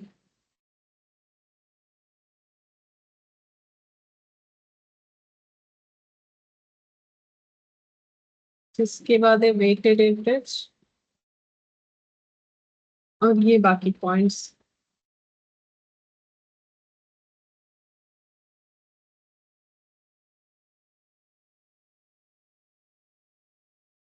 कंप्लीट हो चुका है, ये ज्यादा इसमें कुछ है नहीं। ठीक है, लेकिन क्वेश्चंस हमारा अभी बाकी है जिसमें बीच बीच में कुछ क्वेश्चंस हम लोगों ने कर लिया था। ठीक है, ठीक है, फिर आज ना इतना ही करते हैं। नेक्स्ट क्लास में हम लोग वेटेड एवरेज ये वाला और इसका जो एक थियोरेटिकल पॉइंट ऑफ व्यू है कि ये वाला general view of different measures of central tendency, ये वाला कौन सा किस चीज में बेस्ट है कौन सा किस चीज में नहीं है वो, और ये कुछ क्वेश्चंस में जो मुझे इंपॉर्टेंट लगेगा वो करेंगे, जो एमसीक्यू पॉइंट ऑफ व्यू से जरूरी नहीं है वो नहीं करेंगे। और बाकी यहाँ पर एक्सरसाइज में यूनिट 1 जो कि फुल्ली थियोरेटिकली है वो हमें करना पड़ेगा, और यूनिट ये सेट बी में तो काफी सारा हम लोगों ने किया हुआ है। ठीक है, तो तुम लोग थोड़ा पॉइंट आउट करके रखना कि कौन कौन सा इसमें से क्वेश्चन हमारा किया हुआ है, हम पूछेंगे ताकि मुझे खुद ढूंढना ना पड़े। ठीक है, तो ये टास्क तुम लोग को दे रहे हैं कि ये जो भी हुआ था पहले यहाँ से सेट सेट बी और सी से जो भी क्वेश्चन हुआ था उसको नोट डाउन करके रखो, ताकि जब हम पूछेंगे तो तुम लोग मुझे बता सको, और बाकी जो भी हुआ है अभी तक वो देखोगे तो फिर हम लोग जो है ये सब थियोरेटिकल चीजें कर सकेंगे। ठीक है, फिर आज इतना ही करते बाय मैम। রাখছি ম্যাম। हैं।